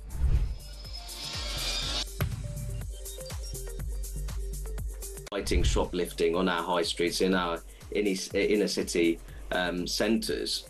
These responsibilities and duties should be outsourced to ordinary members of the public. And I have a real problem with that, because firstly, it seems like we're ultimately giving up on the bread and butter of neighbourhood policing, especially when it comes to crime such as shoplifting, which, to be honest, on many high streets, shoplifting has become de facto decriminalised, such as the absence of. Across the UK, on DAB+, on your smart speaker, on your smart TV, and on your side. This is Talk. Welcome back. Just 10 minutes to go of this. Kevin O'Sullivan after me, in for Ian Collins. So we're all kind of swapping around today, but just to keep you on your toes, you understand. Got a couple of calls to get to in a second. Let me just read you some messages. There's been lots and lots of them, so thank you. You've still got 9 minutes now to either call or indeed send a text. 87222 plus the word talk. If you're texting, 0344 419 1000 is the number, as you well know. Louise says, 45 years ago, we all did PE in pants and socks. Also, if he had this amount of learning difficulty, as he said, this is Ricky Jones, by the way, I think Louise is referring to, how the hell did he become prominent in politics? Well, Louise, I remind you, he is a Labour politician, so I'm not sure intelligence is a prerequisite. Frankly, Kim Morgan says, this man, Ricky Jones, being in a position of power, which he is as a councillor, is regarded and should be placed in a higher view. I think actually Kim's reflecting what I just said now to Connor with regard to him being held to a higher responsibility as an elected member. If his childhood was such an issue in this case, then he should never have been put in as a councillor. I guess, yeah, so what you're saying, Kim, is you can't have it both ways. You can't say, look, I'm a deeply troubled person and expect to be selected as a councillor or an MP. And then, yes, also, though, use it in defence when it comes to committing what was an alleged crime. Paul Willimont says, with regards to the Ricky Jones case, can we not all go and do the same thing now and then use this case as our defence? And this is Paul saying that he signs off as a bewildered listener in Essex. I think lots of people will be sympathetic to what you've just texted to us, Paul. Let's speak to Will in Sussex. Will, thank you very much indeed for calling Talk. How are you? Oh, hi, Russell. Yeah, actually, I actually agree with Nick, your previous caller, your first call on this subject. What's Nick. going on here? So hang on. Well, am I on Talk? What's going on? I consider myself right-wing, not even like centre-right. No, I'm very right-wing. But at the end of the day, what this jury has done has exposed the stupidity of all this hate crime, hate speech. There was a guy that was actually supported by the Free Speech Union. I think it was a former Royal Marine. It took us, was it like 17 minutes to find him not guilty? I mean, I think the only problem was he was actually remanded in custody. So he was one of the only few protesters from the summer that actually decided to plead not guilty. Exactly. But what it's saying is it just shows how the general public know how ridiculous and stupid it is for people to be sent down for the things that they say, that they text, that they. It's ridiculous. So, Will, where's? I hear you. Let me finish here, right? I mean, the one thing that I was really disappointed with, and I'm a member of the Free Speech Union. The Free Speech Union actually supported Lucy Connolly in having an appeal against her sentence being reduced. I don't think they should have ever done that. They should have appealed to have a retrial. And I still, even though she's due to be released, I think in the next 6 or 7 days, she's still effectively been convicted. She should demand a retrial, Lucy Connolly. So what you're saying is the Ricky Jones verdict is right. She will be found not. Yes, Yeah, so you're saying the Ricky Jones verdict is right on the basis of free speech being almost absolute, but perhaps not quite. But we need a First Amendment in this country. But Lucy Connolly's sentence was wrong, and importantly, she should never have been in that position. Whoever was the legal advice she was given, but we don't know by who, whether it's a private lawyer or otherwise. From probably someone who's very much in bed with the government, probably an activist lawyer. Well, we don't know. We don't know. One thing that actually would worry me as well, Russell, is I remember this a few months ago that the government was coming out, the Home Office was announcing that they actually would like to not have trial by jury on many cases. Like fraud trials. Yeah, indeed. Yeah, exactly. And that's what's worrisome me, because I bet you that judge that sent down Lucy Connolly, he would have, if she'd have turned around and said, actually, do you know what, I want to plead not guilty, oh my God, he would have ruined his entire year. Yeah, well, we'll never know, Will. Look, we've got to move on to another call because there's been lots of them. Let's speak to John in Hertfordshire. John, good afternoon. Yeah. Hi, Russell. Thanks for taking the call. Pleasure. I don't totally disagree with the chap that was just on, but it strikes me that Labour, Starmer, the CPS should hang their heads in shame, because when they showed up and suggested to Connolly and that other poor chap that ended up hanging himself, plead guilty and everything's be fine, was outrageous.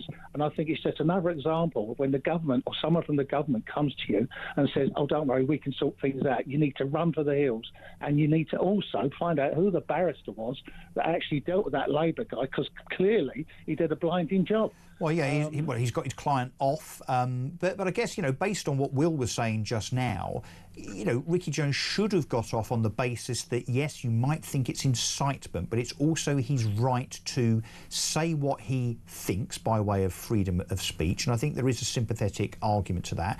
But back to the Lucy Connolly thing, we don't know who gave her this legal advice, whether it was someone on the prosecution side. I mean, frankly, you wouldn't really want to be taking advice from someone that is your opponent. I don't know who represented Lucy Connolly. One would imagine that maybe if there was a lawyer on Lucy Connolly's side by way of defence, maybe the advice was given in practical terms that, look, you will probably be remanded. It could well be that your remand is longer than the ultimate sentence. But actually that turned out not to be true, because Lucy Connolly was given 31 months.